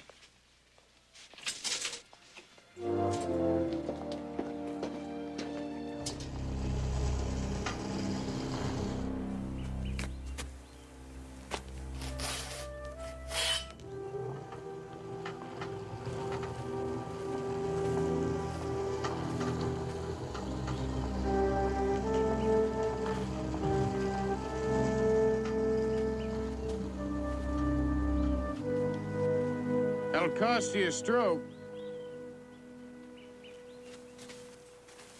Mr. Houston, isn't it? Haven't you got anything better to do than to find rule violators of the PGA? Well, I promise not to tell. See, I'm looking for a killer, one with an extreme dislike for athletes. Ah, you're referring to that tennis star. What's his name? Adams. He was the first. Mick Gifford was the second. You remember him. He was going to endorse some of your products. Heard about him on the radio. Tragic. We live in violent times. Murderous. Hurling accusations, Mr. Houston? Is that why the tennis star's wife hired you? To put the blame on someone else other than her? The police have released her. She hired me to find a killer. I believe I have. Yeah, good for you.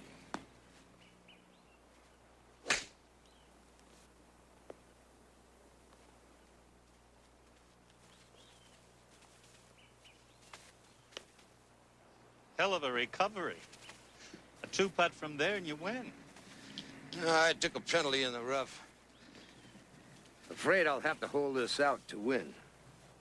I'm going to prove that you killed Bill Adams and Mick Gifford. When I do, I'm going to hunt you down the same way you hunted them down.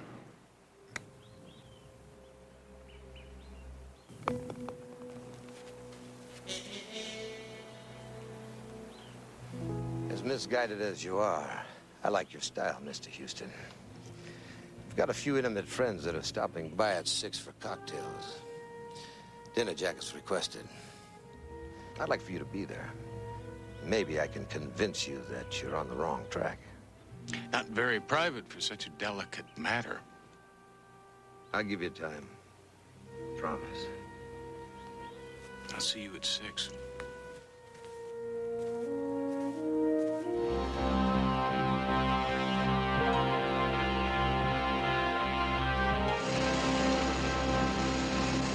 The rain in Spain falls mainly on the plain. How do you guys read me now? Loud and clear. But I'm going to hate myself in the morning for this.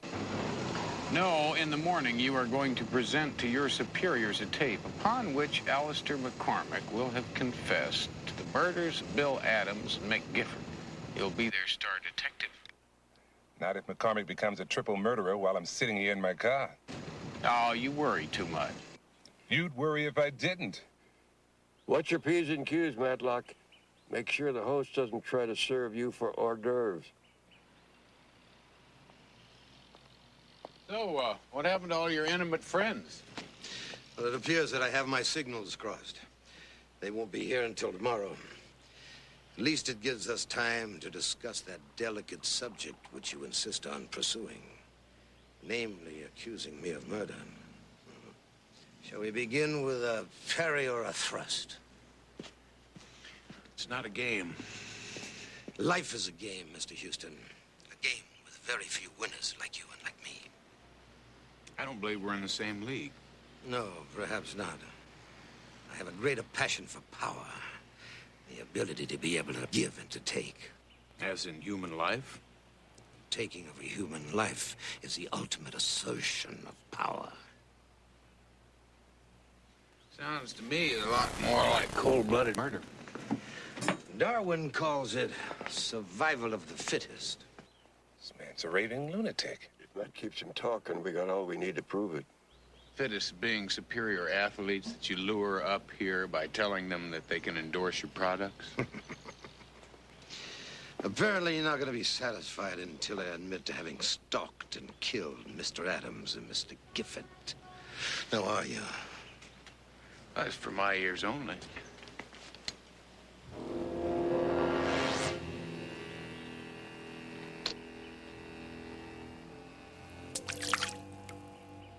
It is now. It's dead. It's gone dead. Let's get up there. You already know the answer to your question, but you can't prove it. Yes. I killed Mr. Adams and Mr. Gifford, and a few others that you need not know about. And now that I've told you, what makes you so certain that I won't kill you? Even though you took that bug off of me, my Uncle Roy and a police officer have been listening to everything that you've said. They should be here any minute. You're right about that.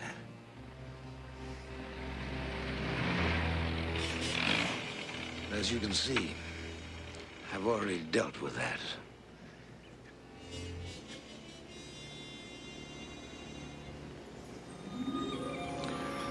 The first rule of the game, Mr. Houston, is to know your opponent. The second rule, never to eat what your host doesn't. It's a specialty of the house. Guaranteed to give you a full night's sleep, which you'll need. The first thing in the morning, you and I are going to get to play my favorite game. Pleasant dreams, Mr. Houston.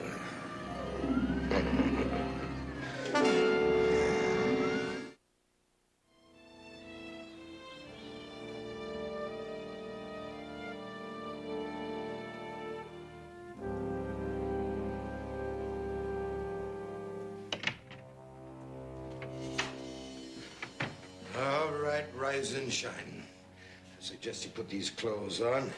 I imagine the ones you're wearing are going to be a little encumbering. What did you do with Hoyt and my uncle?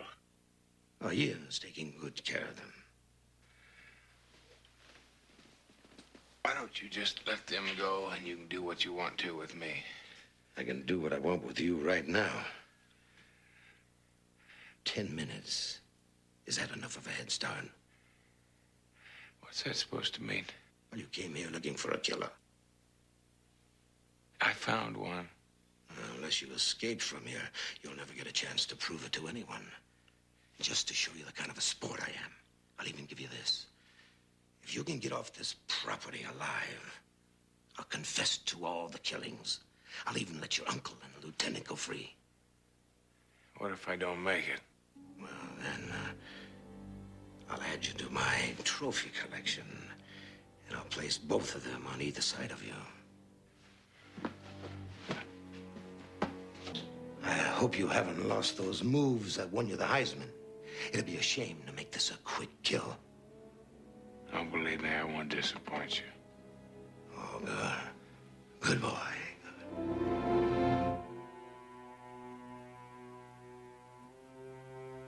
My head feels like it's in a vice.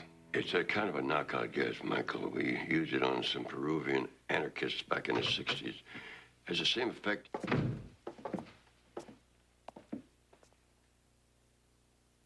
Good, you're awake. You should have killed us while you had the chance. You're not in a very menacing position, are you? What are you planning on doing with us now? Depends on how your nephew fares with Mr. McCormick.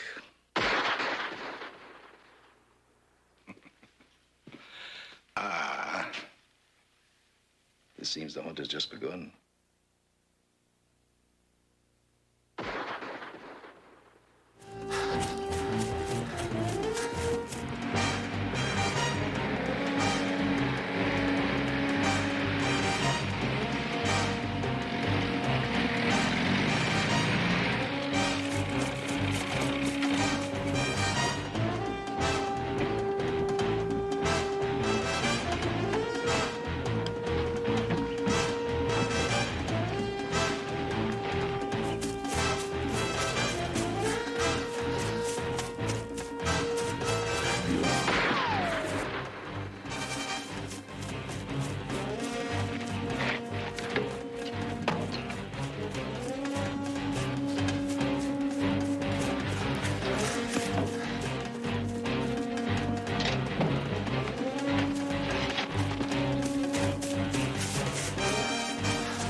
way, Houston!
Touche, Mr. Houston.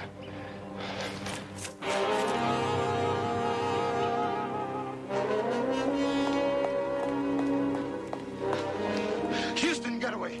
We have to leave. What about the others in the cellar? I'm afraid there's no sporting chance for them. You better pack.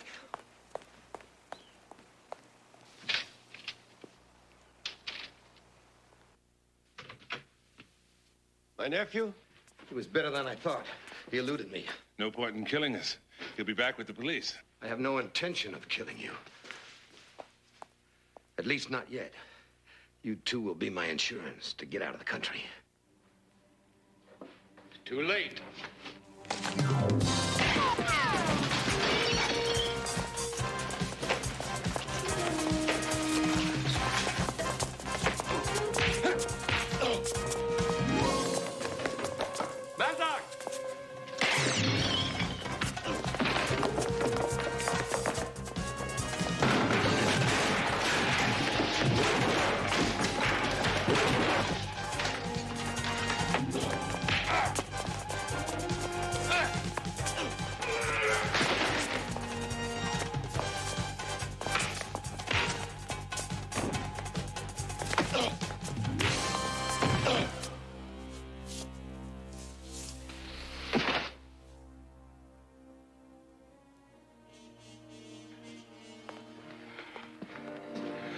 You all right?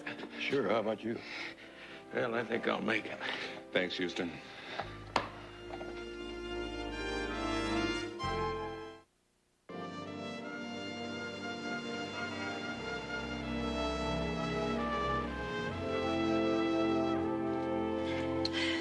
Are you sure it's gonna be okay? Relax. Houston won't mind. The man is always saying to me, Murray, what's mine is yours. Oh, that's awfully big of him. Hey, he's a big-hearted guy. Okay. You get the towels. I'll test the water.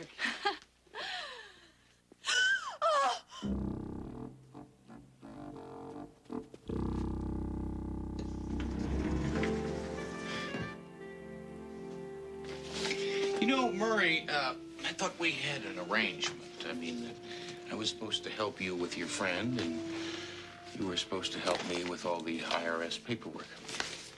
Yeah, I know, but can't I wait a couple of hours? Please, big guy, have a heart. Oh, I do.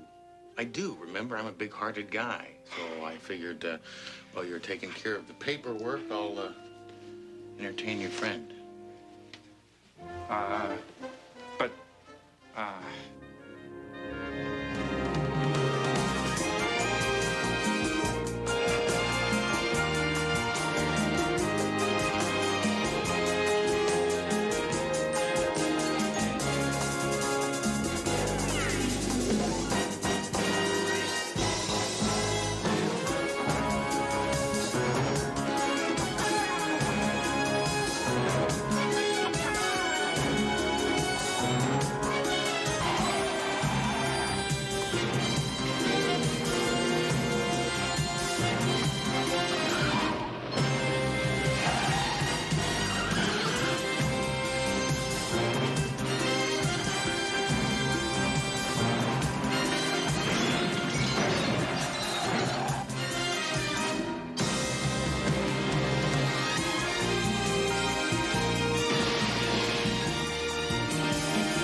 That's good.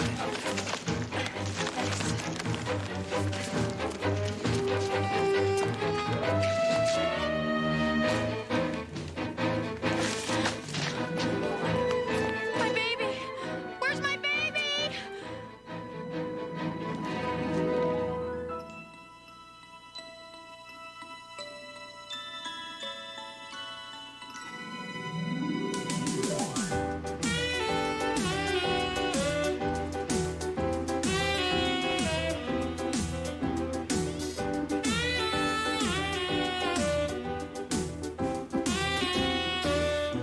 I feel like a kid when I wear my kibbies. Terrific. Cut. Print. That's great, Cassie. Great. Now, listen, I want to do it just one more time, all right? Now, this time, when you say the line about the jeans, just lower your eyes a little, cock your head a little bit to the right, just like that. That's great. All right? Okay. Okay. Once more. Okay, you ready, Cassie? Okay. Roll camera. Action.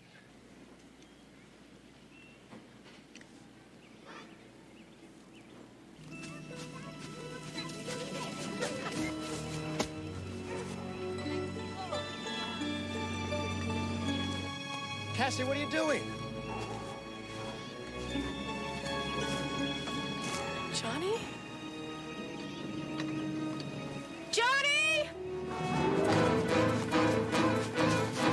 Cassie? Hey, Cassie!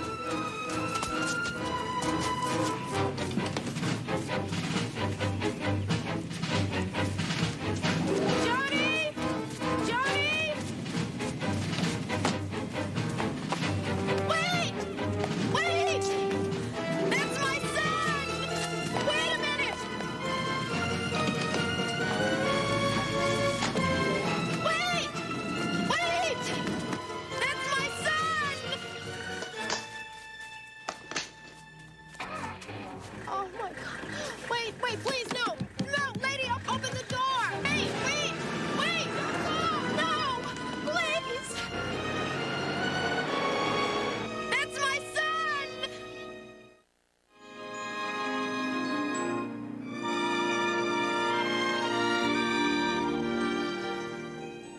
A year ago, my son was kidnapped. It happened in New York. That's where I live. There was no ransom note, nothing. He was just gone. Stolen. Tell me what happened this morning. I saw him in the park. You sure it was him? Of course, I'm sure. I dream about him every night. In New York, a part of me is always looking for him, but I never expected to see Johnny here.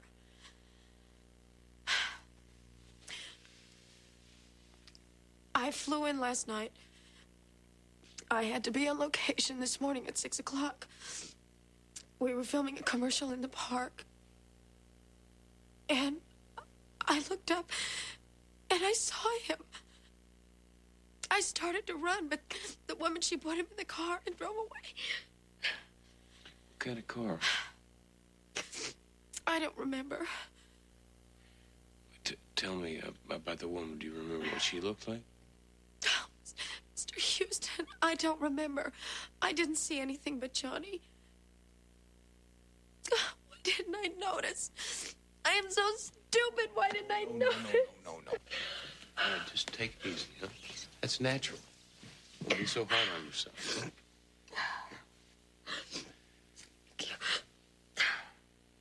I'm sorry. I don't cry like this all the time. This last year has been a nightmare. Johnny is the only family I have in the whole world. Is there a father? No. Yes. Of course, there's a father. But he never really cared. I got married when I was very young. And it was a big mistake. But Johnny wasn't. Please, Mr. Houston, help me. You know, it's possible that wasn't Johnny that you saw in the park this morning. It could have been a little boy that looked an awful lot like him. I know. But one way or another, I have to find out. Look, I'll tell you what. Why don't you wash your face, pull yourself together, and we'll take a ride to the park. Huh? Where was it that you saw Johnny first? Right in there. Excuse me. Were you in the park this morning? Please, it's very important. Were you here this morning?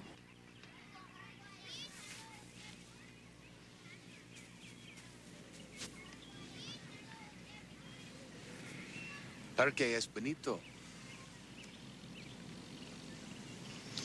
Buen sitio para pasar un grato. Mi nombre es Matt Houston. ¿Y usted? María Elena. ¿Habla usted inglés? Muy poquito. Maria, were you in the park this morning? Sí. Do you remember seeing this lady in the park this morning? Oh, sí. Claro que la vi. Estaba corriendo detrás de la señora Amsterdam, que vino al parque con su hijito de 2 años. Ella lo quiere mucho a él. Todas las madres quieren a sus hijitos mucho, como yo quiero a los míos. Tengo 8 hijos y 19 nietos. What'd she say? A very interesting thing. She's got 8 children, 19 grandchildren, and a touch of the gout. The woman you were chasing in the park this morning's name's Amsterdam. Mrs. Robert Amsterdam. Seems to think that she's a very caring mother to her son, Mark.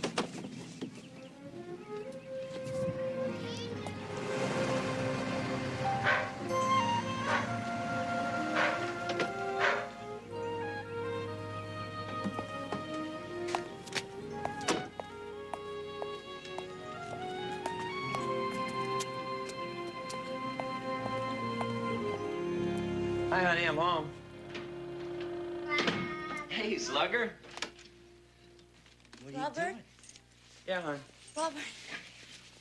I tried to call you. I was away from the office all day. Something awful happened this morning. What was that? Mark and I were leaving the park, and this girl came running up to the car, and she started pounding on the window. Well, what'd she want? I don't know. She just kept saying, "That's my son, that's my son." Mark? She looked desperate. I just drove away. Well, I'm sure there's just some kind of mistake. Oh, my God. That's her. She's coming here. Okay, look, I'll tell you what you do. You take Mark upstairs and stay there. Okay. Now, whoever she is, I'll handle it. Go ahead, honey. I'm so nervous. Don't worry about it. Just relax. Let me handle it.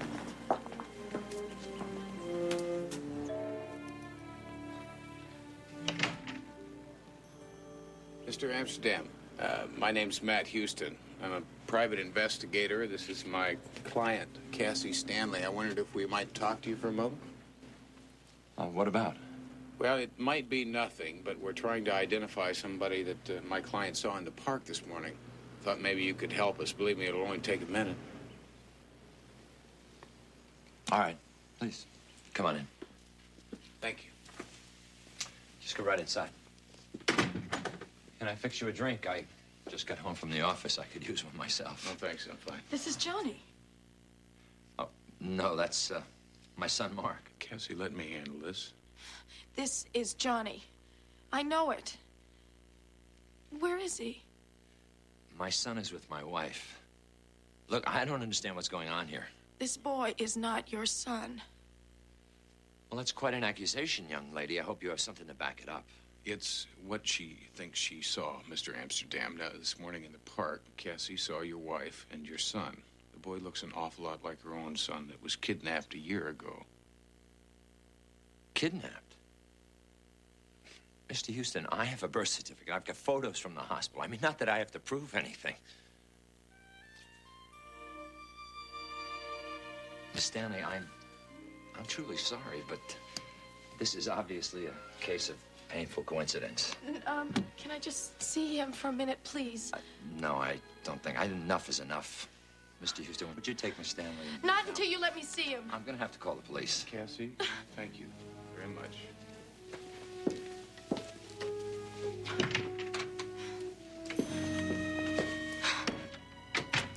Listen, I don't Cassie, care what... let me handle it. It's gonna be fine. Come on.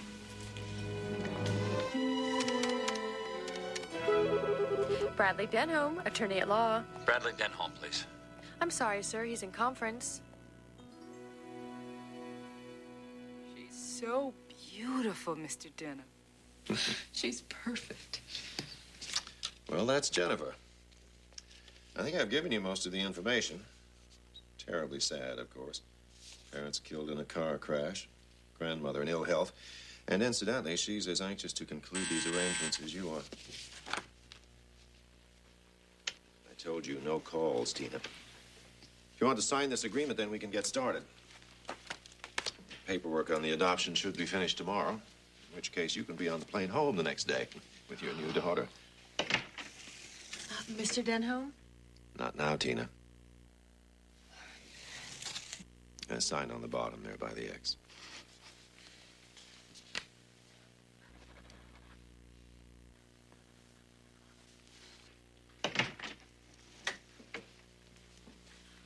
Thank you so much. Not at all, Mrs. Richards.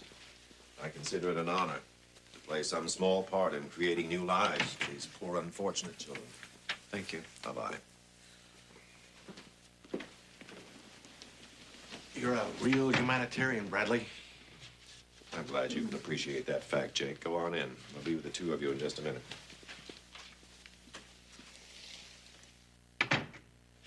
Tina, when I say no calls, it also means do not stick your pretty little head in the door. Do you understand that?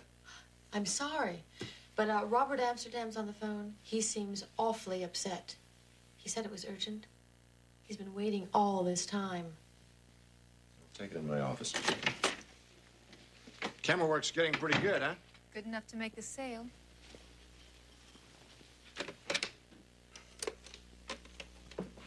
Mr. Amsterdam? Denholm? Listen, I just had a girl and a private investigator named Matt Houston barge into my house. She claims to be the mother of my child. Now, I want to know what the hell's going on here. Mr. Amsterdam, that's impossible. As I told you when you adopted Mark, his mother was killed in a car crash. Then who is this woman and why does she claim to be the mother of my child? I mean, I'm upset. My wife is upset. Understandably, but it's obviously a mistake. When she finds that out, I don't think she'll bother you again. Well, if she does, believe me, you're going to hear from me.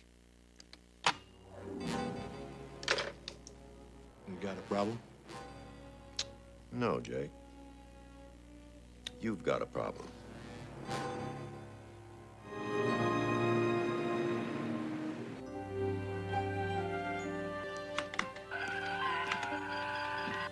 Not bad.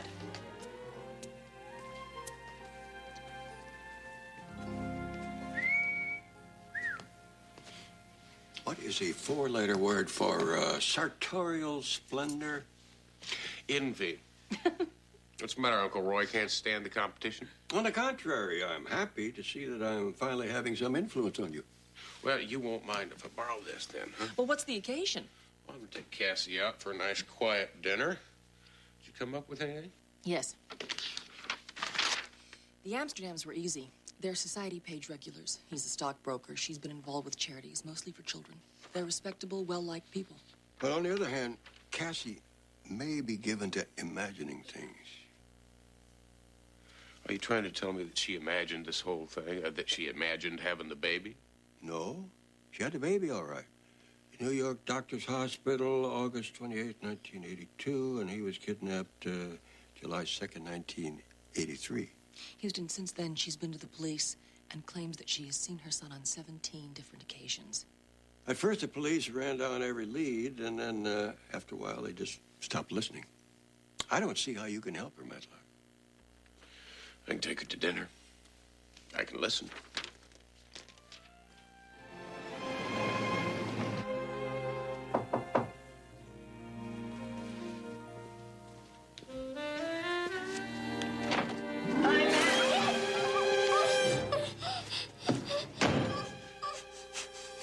You're going to do exactly what I tell you. You understand? Because if you don't, little brat's gonna be dead tomorrow. Understand? All right. Now, don't make a sound. Not a sound. I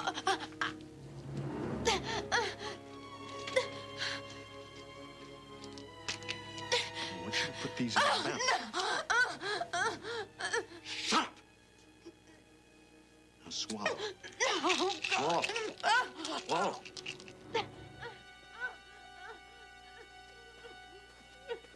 Nobody's gonna care, some flaky little actress, old deed.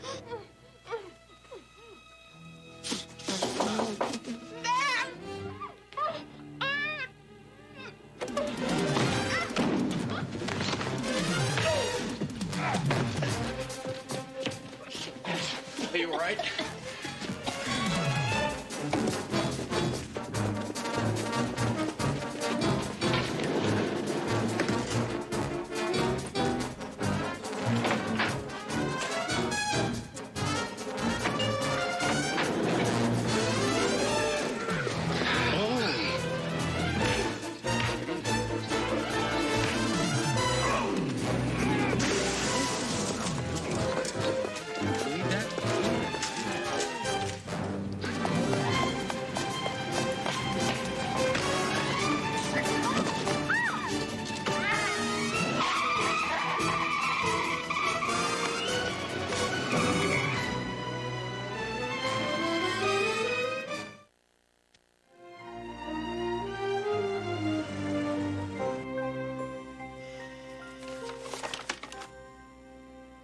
If he's in here, I can't find him. Well, he might not have a record. Or you might not have gotten that good a look at him. Wait, I didn't imagine this. I'm not saying you did. I'm just saying that we don't have that much to go on. You know, just last year, there were over 500 of these cases. It only takes a minute for a baby to be carried away. And every day that goes by, that kid changes, which makes it harder and harder to identify them. Cassie can identify our son. He's got an unusual birthmark on his back. So you said. But before we can go back to the Amsterdams, we've got to be able to prove that that is her son. CJ's got baby working on it right now, back checking hospital records. How's Cassie doing? She's sleeping. They changed her room at the hotel, put a guard on the door. Took a while to calm her down. I know how she feels. It's nothing like the pain of a child being missing. I've been there, I know. You die a little bit more every minute they're gone. I was lucky I got my little girl back. Yeah, well, Cassie's not so lucky. The man that attacked her told her that if she didn't do what he said, he was going to kill her son. I'll do everything I can. I'm with you on this one, Houston. Thank you, Mike. I've got a feeling we're running out of time. Come on.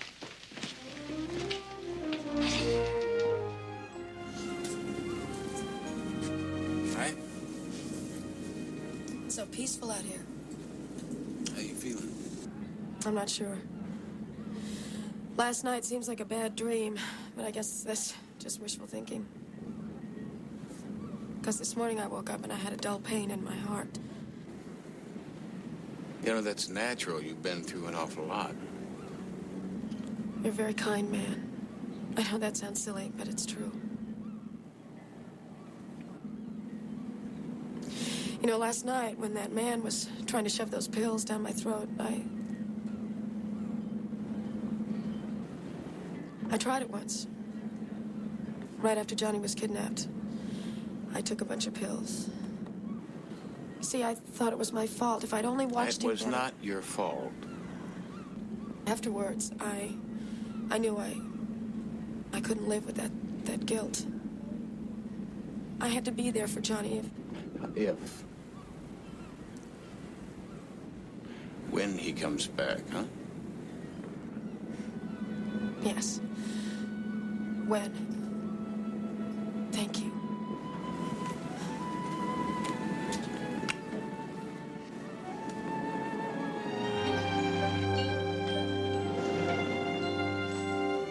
Perfect timing.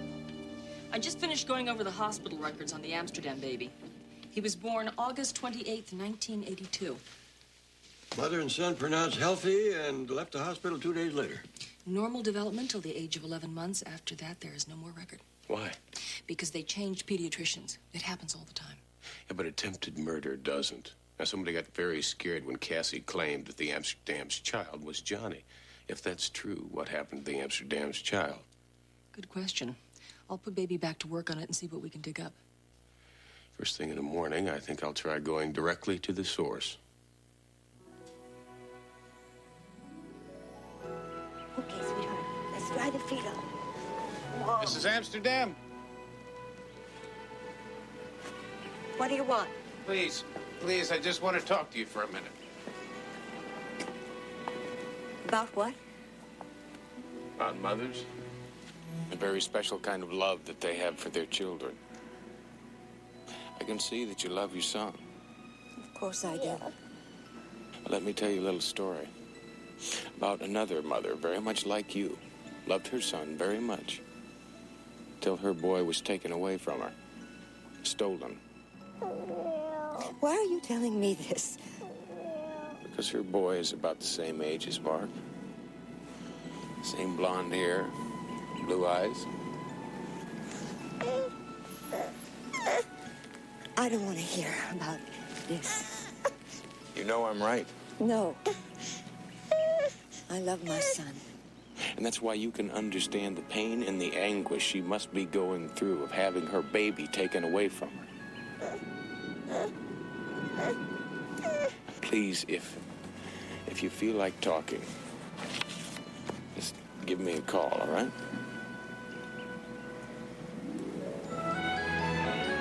You can help me stop it so it doesn't happen again, so other mothers don't have to go through the same thing that Cassie's going through and what you're going through.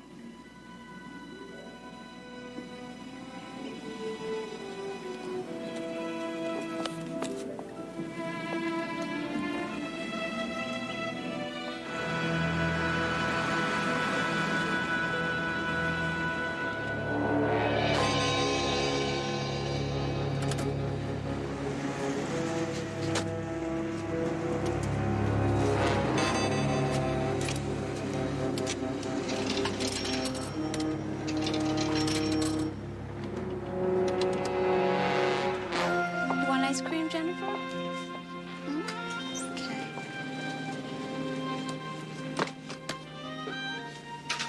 Okay. Now let's see what else we need. Oh, yeah, soup.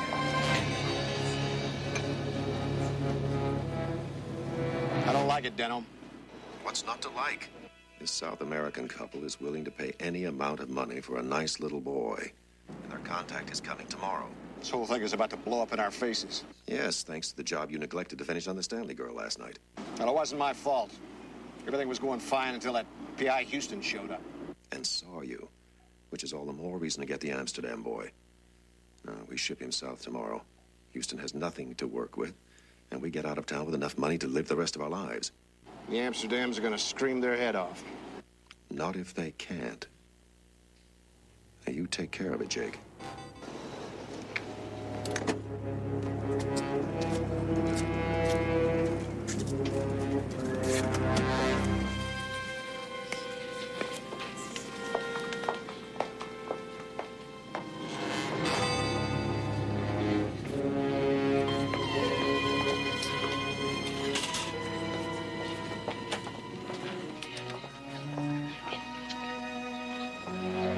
Jennifer? Jennifer? Jennifer? Where's my baby?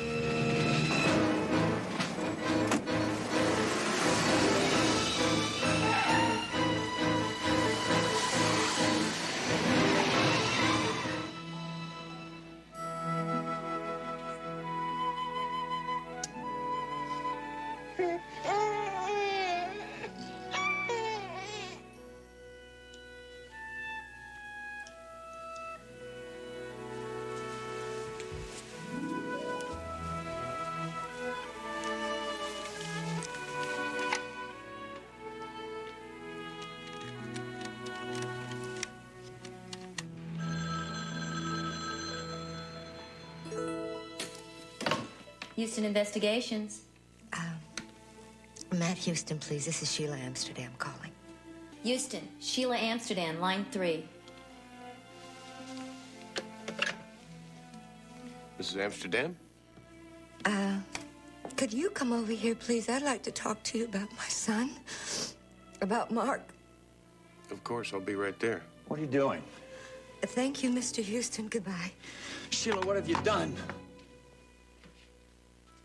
Robert, now we can't live this lie anymore. We can't pretend our son didn't die. But, Mark's our son. No. As much as we love him, he doesn't really belong to us. He is. We adopted him. It was a phony adoption, Robert. Robert, I think that girl is his mother, his real mother. And she deserves to have her son with her.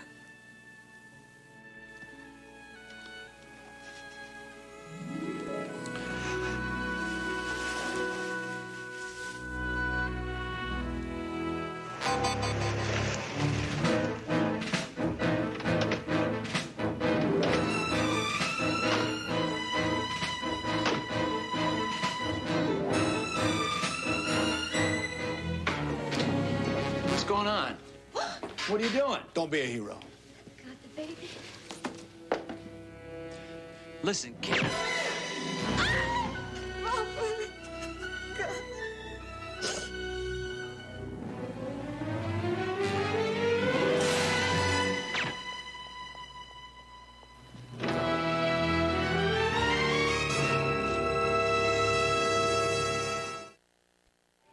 Mrs. Amsterdam is in a coma. Paramedics got her vital signs patched through to the hospital. She got a 50-50 chance. CJ just told me that you saw Johnny. I saw a small boy. Well, is he all right? He's fine, but we still can't prove that it's Johnny. Now, the hospital records show that the Amsterdams had a baby boy. They also show that he died of crib death at 11 months. What? It's a copy of the death certificate. I did some checking, Houston, and found that filed under Sheila Amsterdam's maiden name.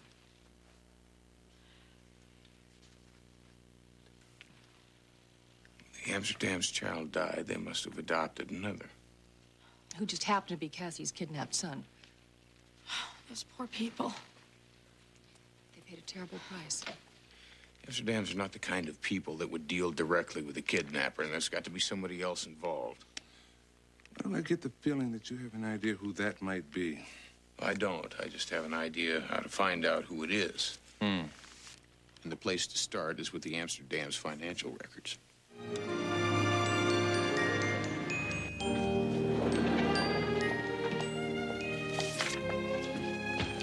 Found it. Found what? Name of Amsterdam CPA. Did you get me out of bed just to tell me that?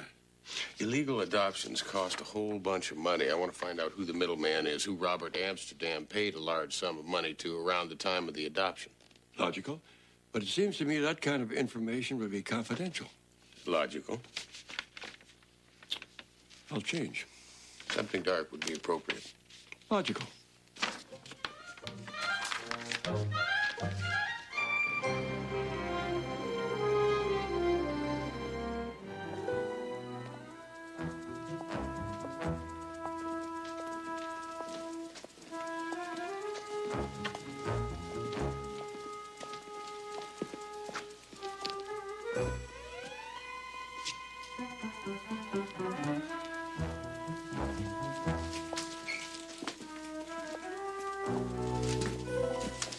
Why don't you hold the flashlight? I'll get the lock. Better if you hold the light and I pick the lock. No, I can get the lock. I'm older. What's it got to do with it? Experience. I picked more locks than you picked. Faster. Yeah, I'm fast, too. If you're so fast, how come we're not in there yet?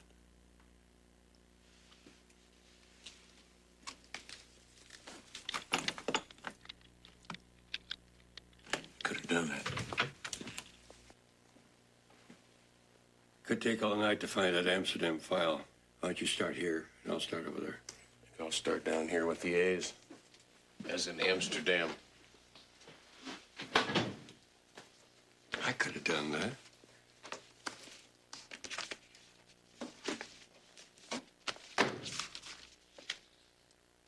the right date. Take a look at the copy of that check. That's a whole bunch of money. Payable to Bradley Denholm, attorney at law.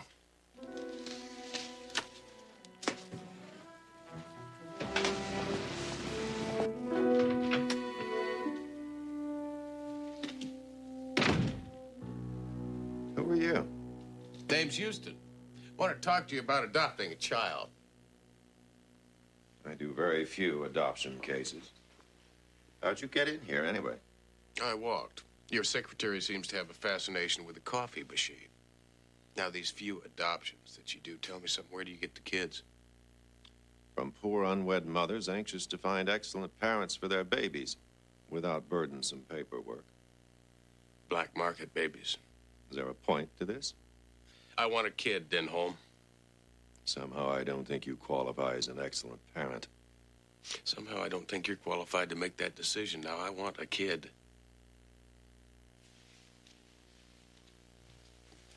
This kid.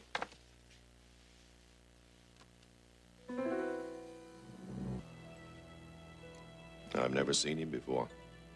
Oh, not only have you seen him, you stole him from his natural mother.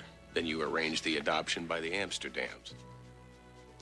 I've got the records to prove it. I also happen to know that you ordered them killed. I may not be able to prove that, but you'd be surprised what you'll confess to by the time I get finished with you. Get out. In a minute. Just as long as you understand our deal. Now, you get me that boy within 24 hours, and I'll leave you alone. If you don't, you're a dead man.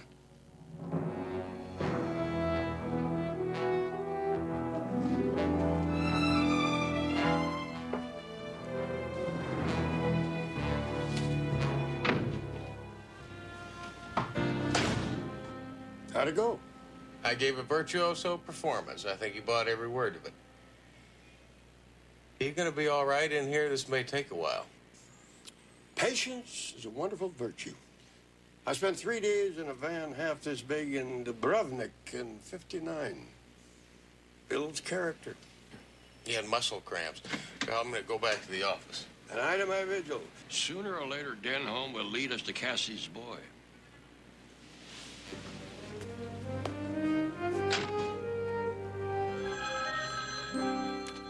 Houston, line 2.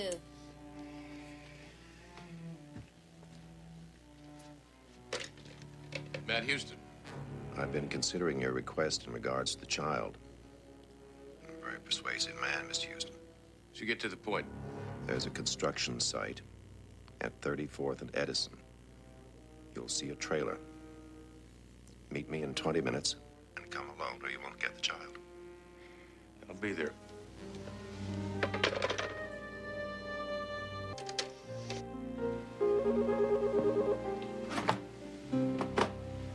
I hope this is good news. He wants me to meet him at a construction site, 34th and Edison. I know the project. Abandoned and condemned.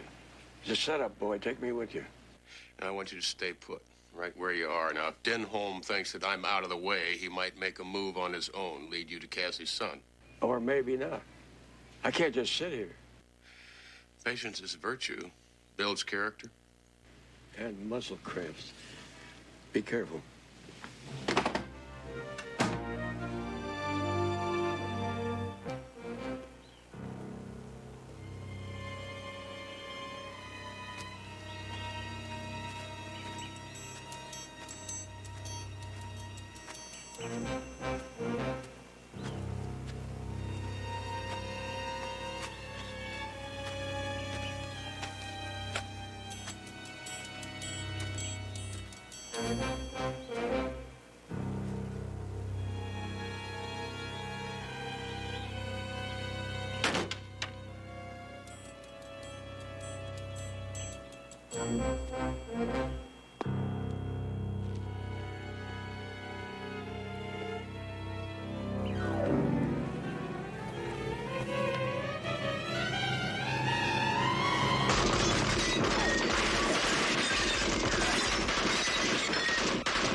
Mr. Denholm, Jake's on the line.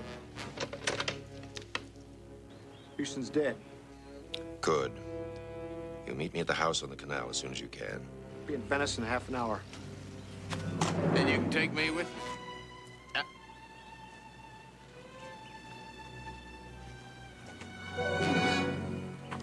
I figured you'd need help.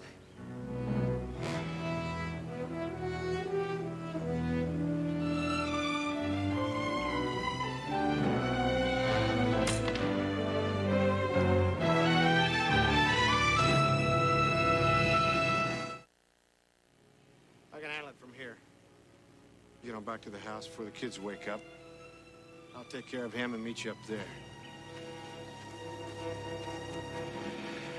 Pussycat. Finally run out of lies.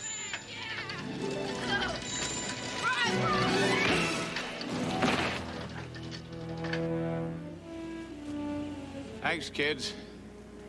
Believe you just saved my life.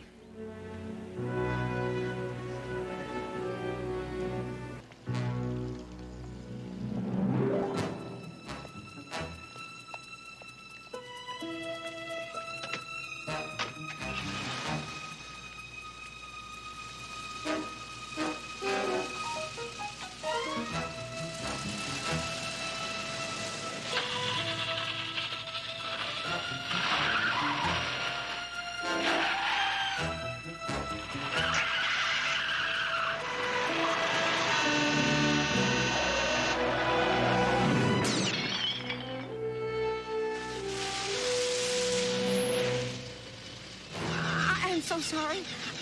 I didn't see you. I'll get my car started.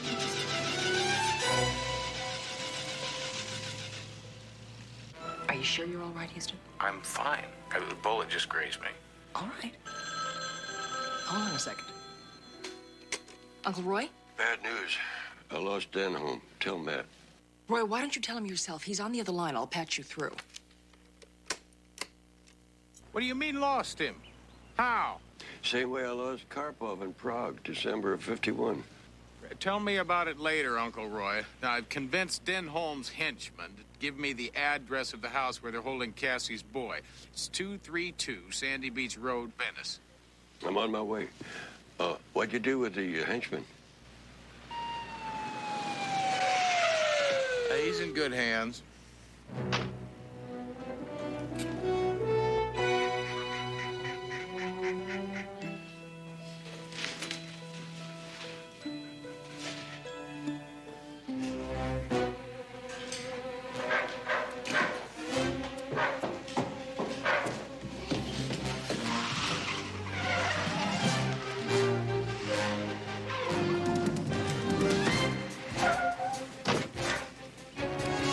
Did you check the house?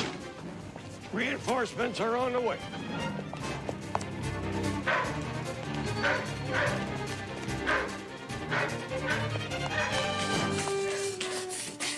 The kids are fine.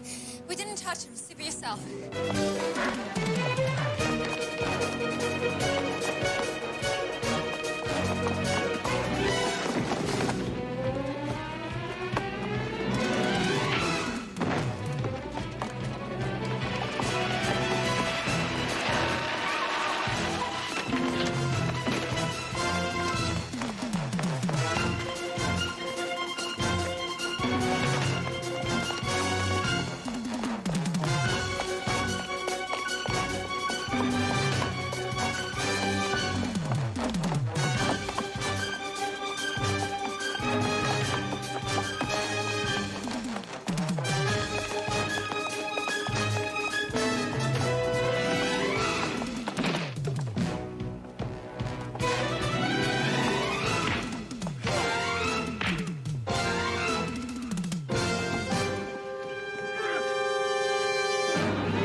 able to thank you enough or repay you. I think you just have.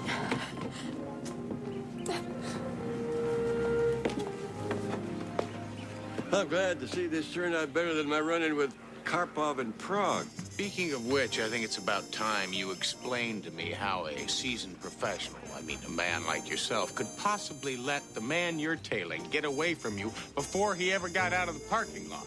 Don't start with me, Matlock. Hoyt tells me you were rescued by a trio of 10-year-olds on bicycle. Well, I had the situation under control. So did I. Besides, there were at least 12.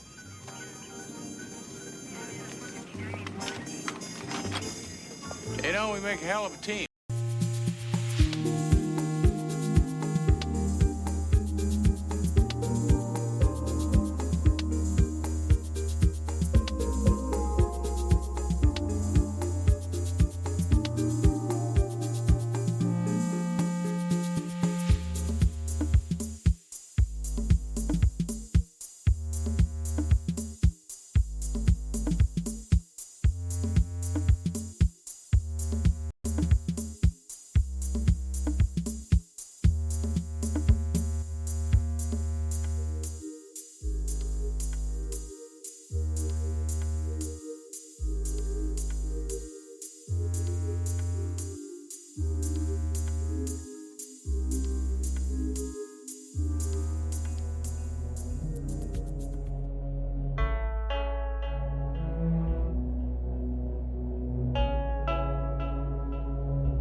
follow him up that hill. Keep a light on him!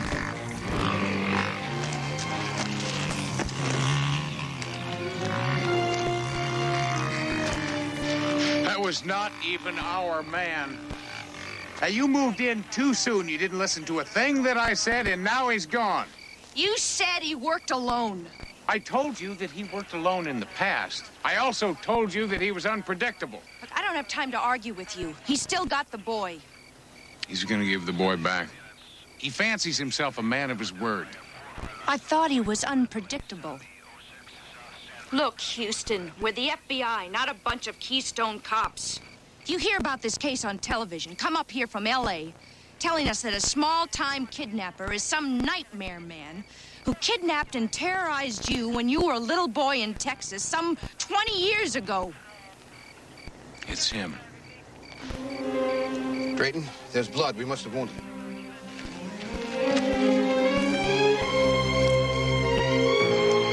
He said he'd be back. Just like a bad dream. Now, look, I have played this whole thing just the way you wanted me to, right by the book. And now he's gone. So maybe we'll play it your way the next time. Yeah, well, maybe there won't be a next time, see? I have waited for this for 20 years. Well, where's he gonna go? Where's he been all these years?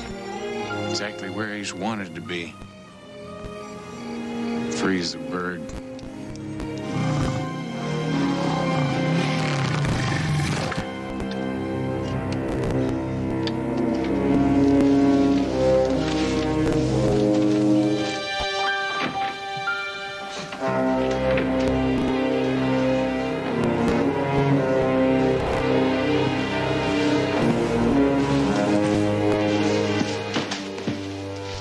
He saw me.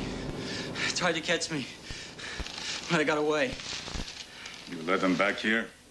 No, sir, I lost them. You screwed up, Billy. I didn't. I got the money. It's just that they were hiding, waiting for me. There were bright lights. Then I got hit.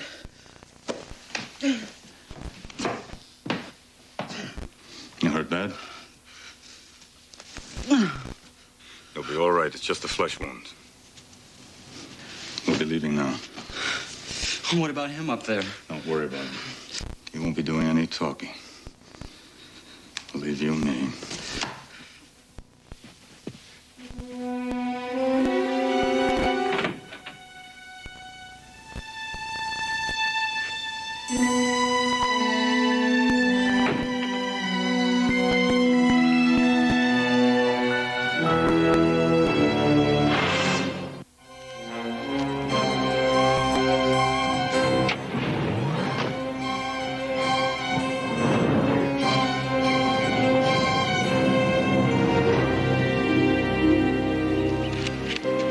This was the scene earlier today at a cabin near Silverdale, Oregon, where young kidnap victim Patrick Denton was reunited with his parents after the kidnapper phoned to reveal where the boy was being kept.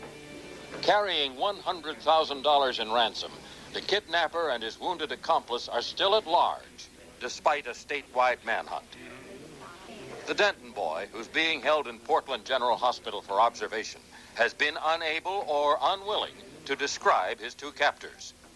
Special Agent Ann Strayton, who is heading up the FBI investigation, has made no official statement and refuses to disclose what progress the FBI has made to date. There seems very little hope that an arrest will be made soon. The doctor said it would be okay. In fact, he said it might help to have you talk to him. All we can do is hope. My boy hasn't said more than 5 words since we got him back. He's not bruised or anything. He hasn't been beaten up or physically hurt in any way. They just scared him. I know.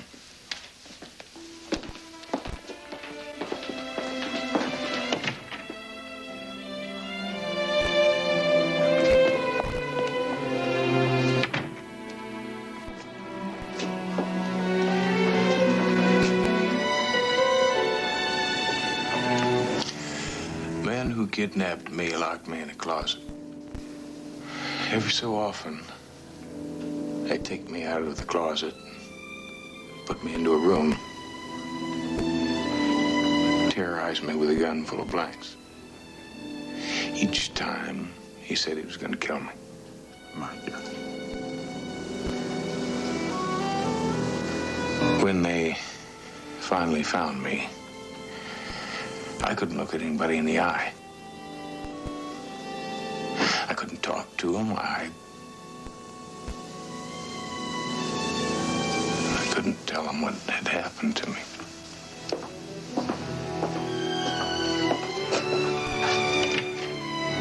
Why in God's name would anybody want to torment a little boy? I wondered the same thing when Matlock was kidnapped. Such a little boy. so helpless to this kind of thing. My brother Bill paid $50,000 ransom. I'd just like to find the monster who's responsible for this. Make him pay. So does my nephew. Patrick, the man who kidnapped you kidnapped me a long time ago. I think I know what it is you're going through. Nobody knows. What did he look like? I don't know. He called himself the Nightmare Man? What about the other man, the younger man? What did he look like? Did they say where they might go? I mean, did they call each other by names? Patrick, I want to catch him. I want to catch him so he'll never do this to anyone again. And I've got to have your help. I can't. He told me. I know. He told you that if you said anything, he would come back. Well, he won't. You're safe now. I'm not. Patrick. I'm going to catch him, Patrick. I need your help. You're the only one that can help me. I can't. I can't.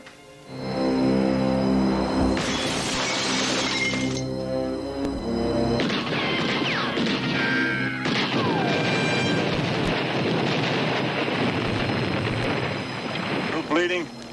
I'll be all right. Bleed much more, you'll be dead. Come on. Let's go.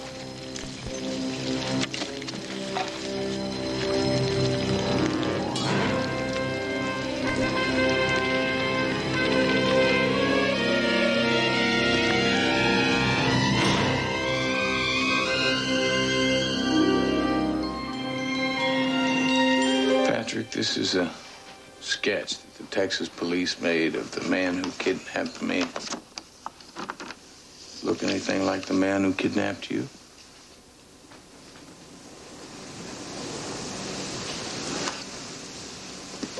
I'm sorry, Mr. Houston. No need to apologize. You're just too scared to talk.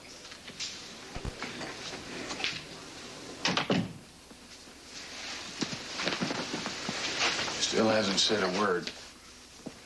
Takes time. Yeah. The Nightmare Man's gonna be long gone again.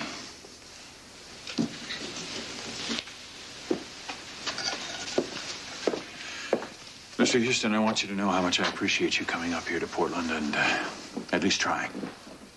I haven't given up yet, friend. It hurts you to remember, doesn't it? My nephew knows. The last thing in the world he would want to do would be to hurt you any more than you've already been hurt.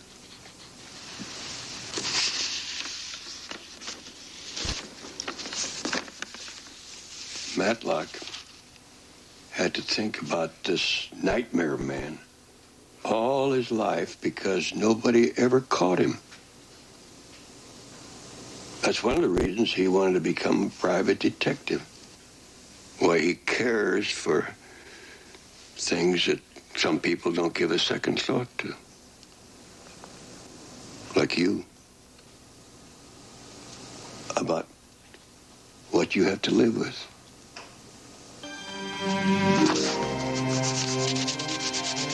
Patrick.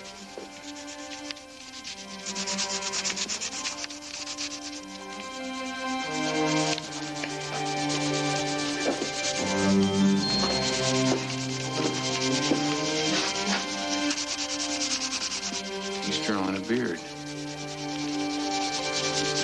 He's drawn a beard. Patrick.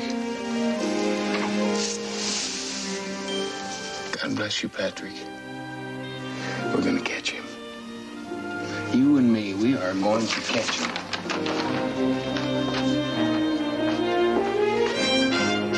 He had At least now we know what we're looking for. I got these in statewide distribution. The accomplice will be needing medical attention. With luck, maybe a doctor, a hospital. Whoa. Sheriff's been looking all over for you guys. Highway patrol report. Somebody shot a salesman on 85 and stole his car. Guy's lucky he's still alive. Bearded gunman, the bleeding accomplice? Highway 85, that's about 100 miles east of here.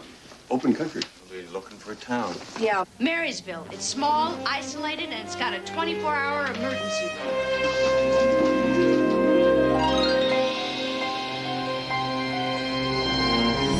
No.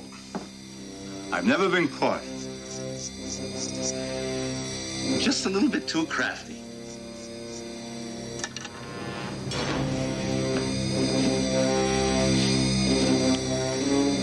Never do or say exactly the same thing twice. Just keep moving. Don't get greedy. I only take what I need. Nothing more.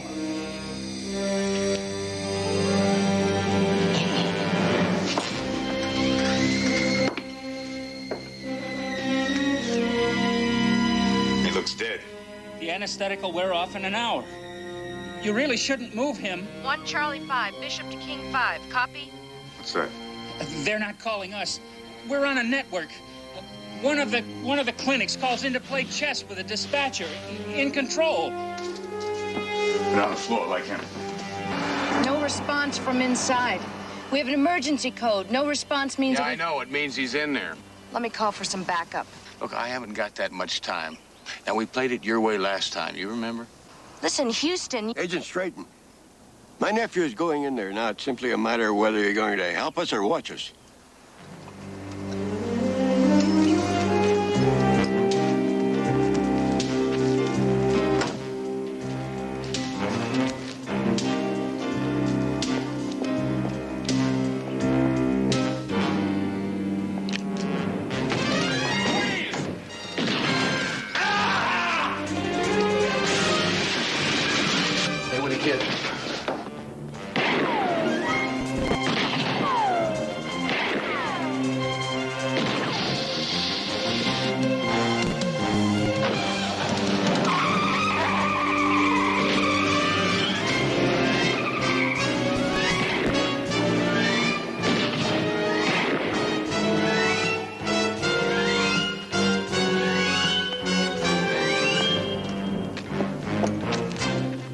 Your car?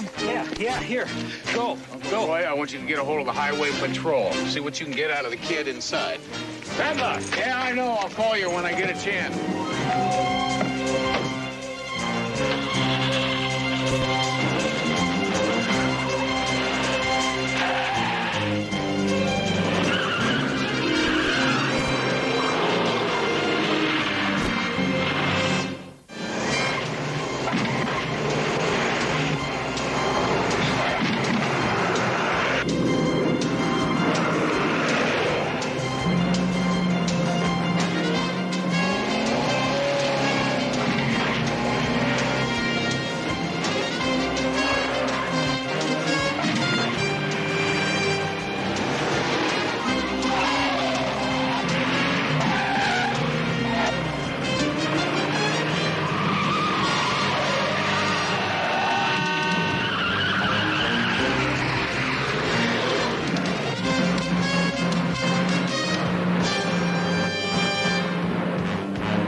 Who are you?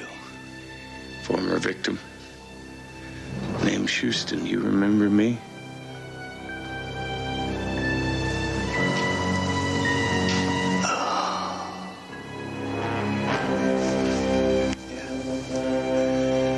The kid who wouldn't cry. I scared the hell out of you. But you wouldn't cry.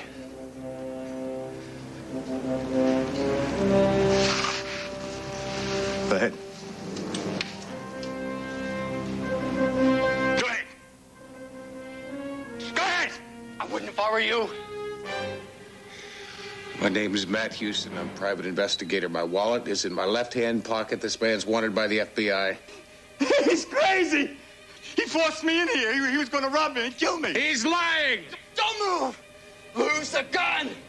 The man is wanted for kidnapping. Look, just check, please. We'll settle this outside. Lose the gun!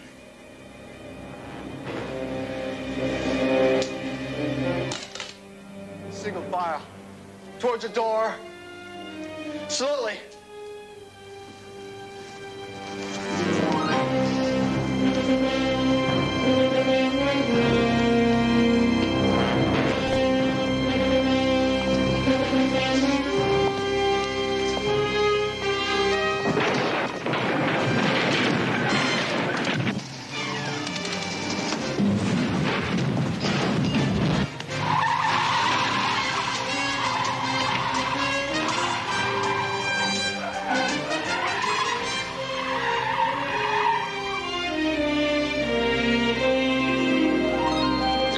Desk sergeant up there. The way you were carrying on, they were ready to lock you up and throw the key away.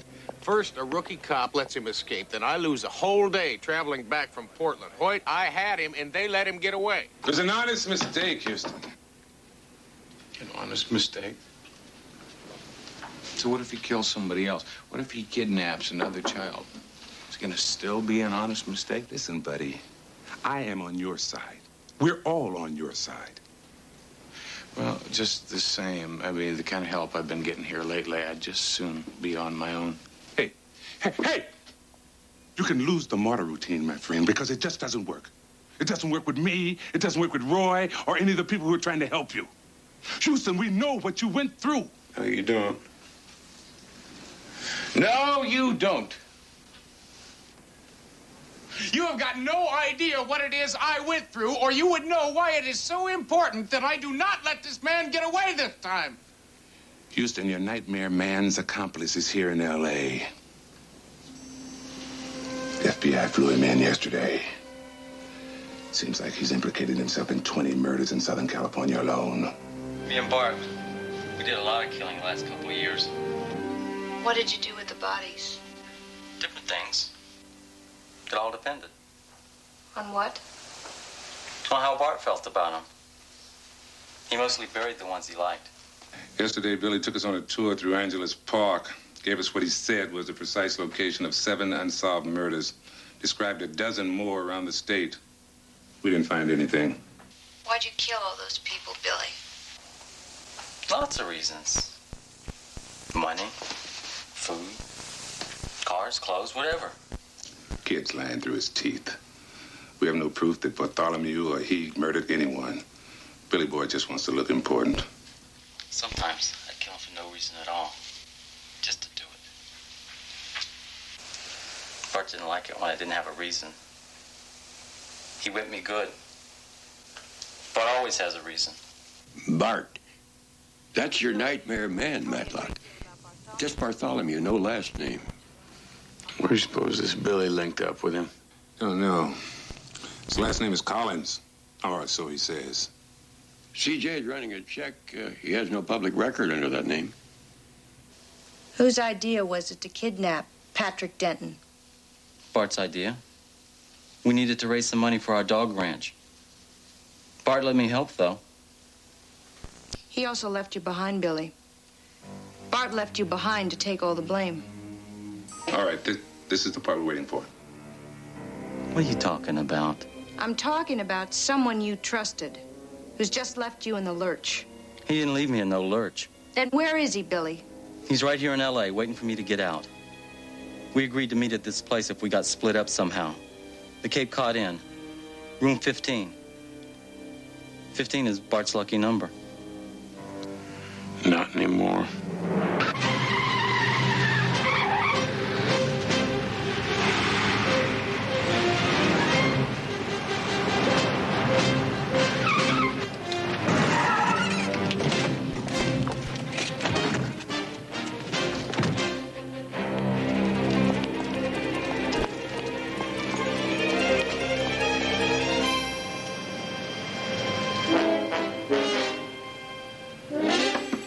Police, open up!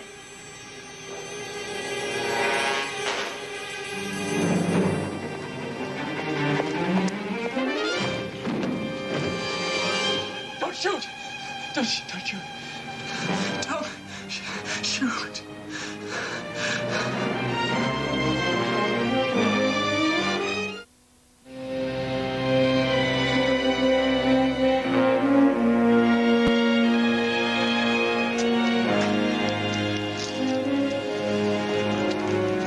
Lying. Protecting Bartholomew. Why? That's what I'm going to find out. And this time, I'm going to be the one that's asking the questions. No, you're not. I just received word that Billy's been transferred to a psychiatric facility. A couple of lawyers showed up with a court order right after we left the hospital. Let me guess. We violated his constitutional rights? They say Billy's mentally ill and incapable of understanding the consequences of any confessions. Come on, Billy knows exactly what he's doing. And he is the only one that knows where Bartholomew is. Now, he's just playing games with us. Maybe. It doesn't matter. They'll never allow us to get close to that kid again.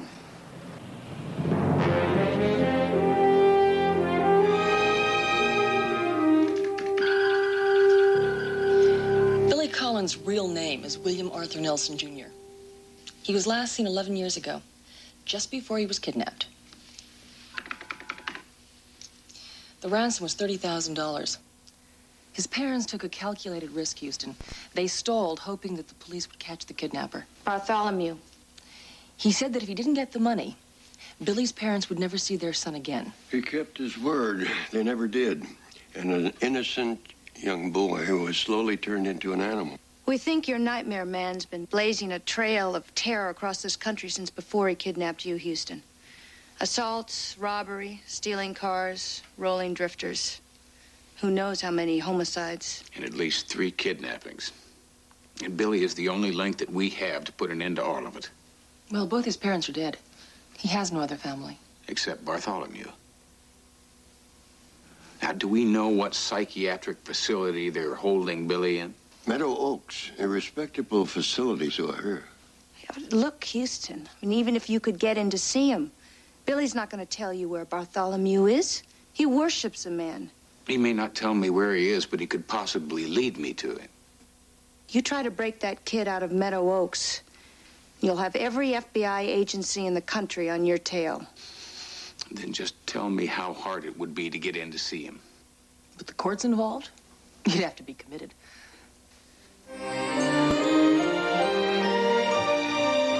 No, no, no, no!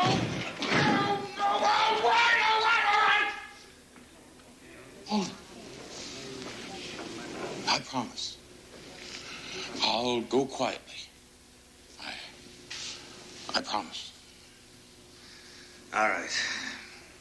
Come on. All right. Thank you. So I lied.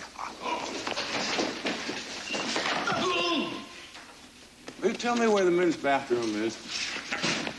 New patient? Yeah.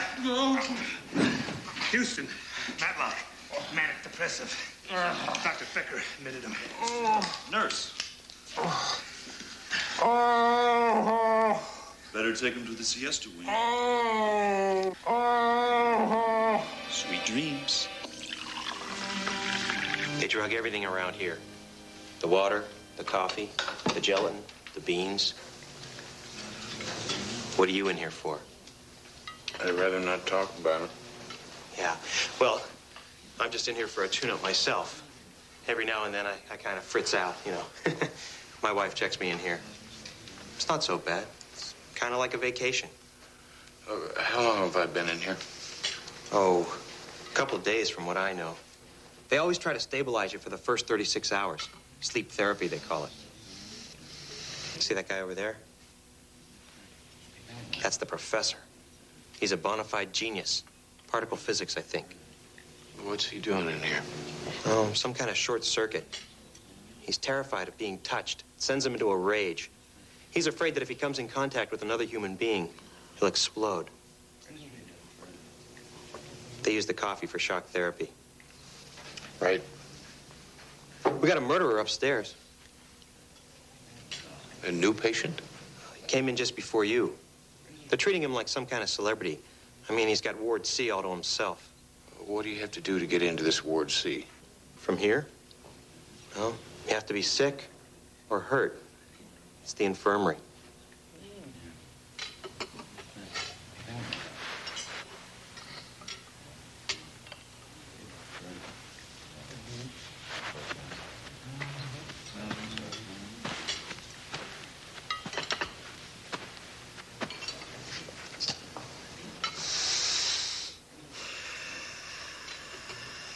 Sue, how's it going, Professor?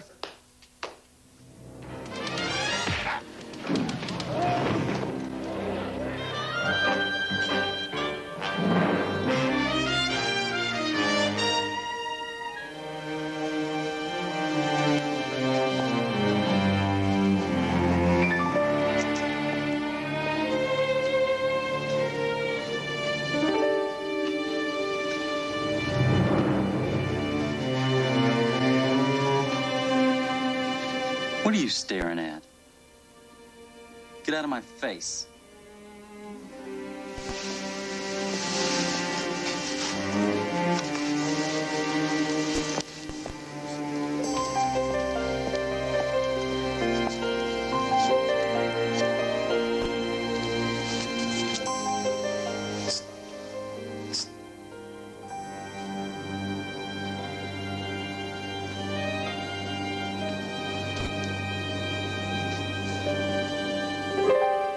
Bartholomew sent me to get you out of here.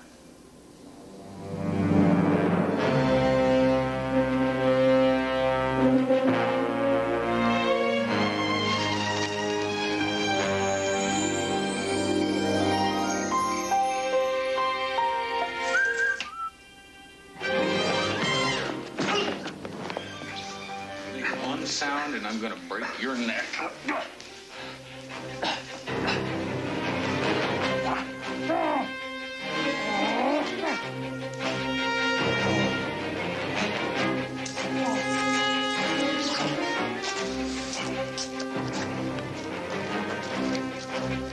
Let's kill him.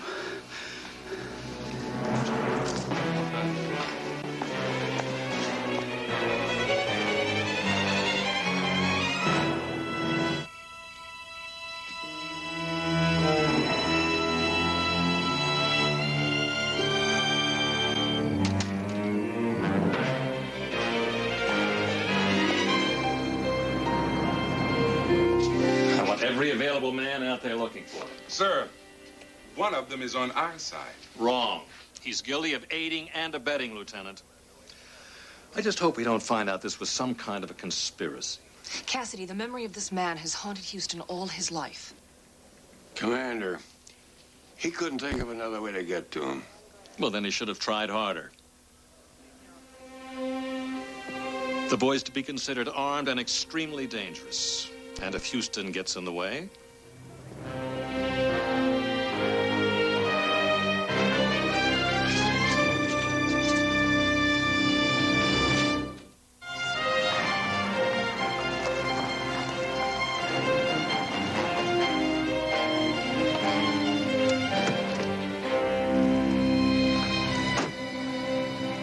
Thank you. Hell of a place to stop. Yeah.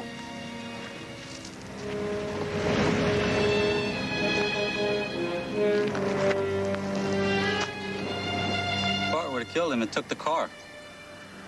Yeah, well, I'm not Bart. Well, you gotta be careful. They're looking for us. I'm important. I'm probably on the 10 most wanted list. Right. Look, how much further have we got to go? We're close. Come on. Think Bart will be surprised to see us so soon? Oh, I bet you he will.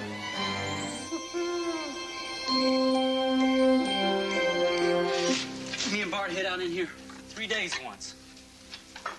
It's okay. They'll never look here. We even hid stuff just in case. We've hid stuff lots of places.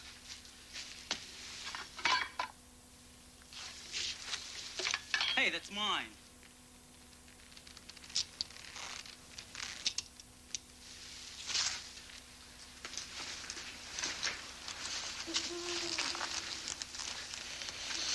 I thought you told me this was close to where Bartholomew is. It was. We passed it. Bartholomew always taught me to go past where you want to go. But people think you're going to keep going. They never expect you to go back the way you came. We'll go back in the morning. You don't seem like anyone Bart would know.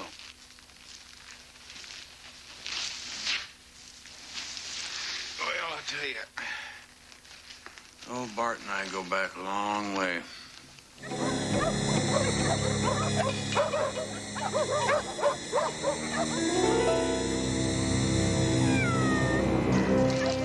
This is it. This is our dog ranch. Bart's and mine. It's all ours. You must be inside. Yo, Bart!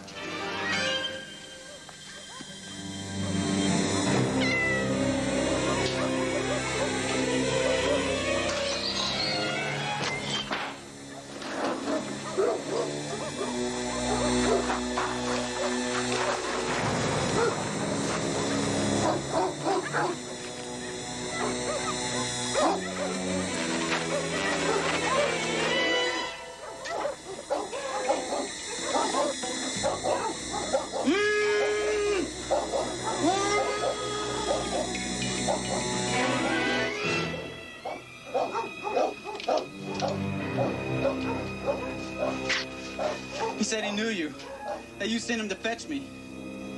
Why would I want to fetch you?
Now, lose the gun.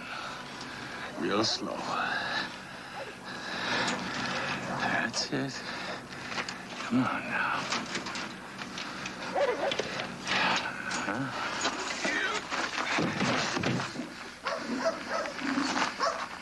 Circles. This is how I started, too. With a revenge killing. And then it got easier and easier. With the jawbone of an ass, I've slain 1,000 men. Now you just terrorize little boys. Like you.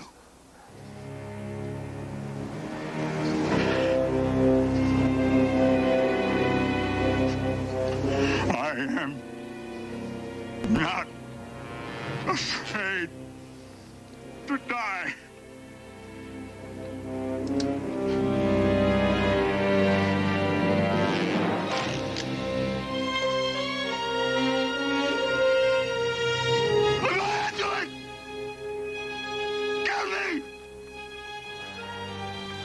I created you in my own image.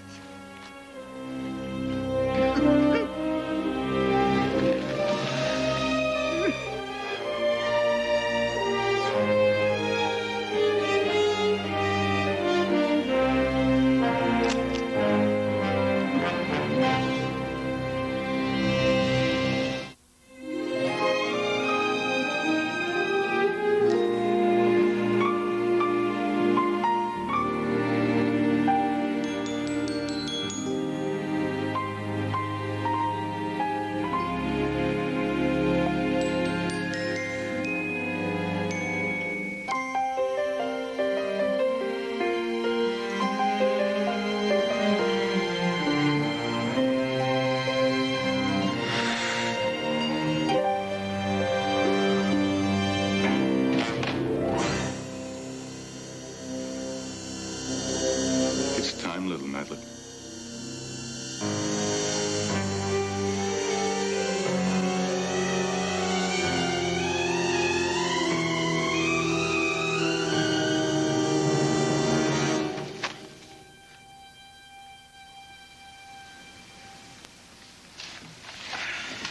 I hope we didn't startle you. I just wanted to say thanks. I didn't think you'd mind. No. I mean, not at all. I was just looking at some papers. And, I don't know. I must have dozed off, I guess. What you've done, Mr. Houston, I can't thank you enough. How's the boy doing? Coming along fine. He doesn't talk a whole lot yet, but that'll come in time.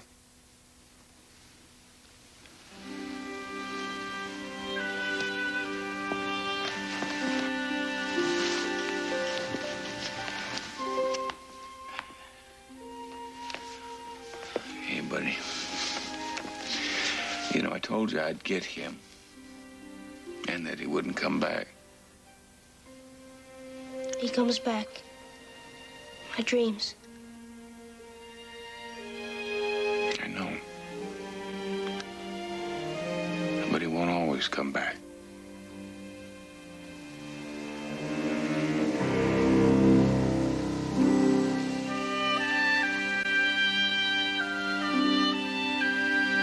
Would you hand me that lighter?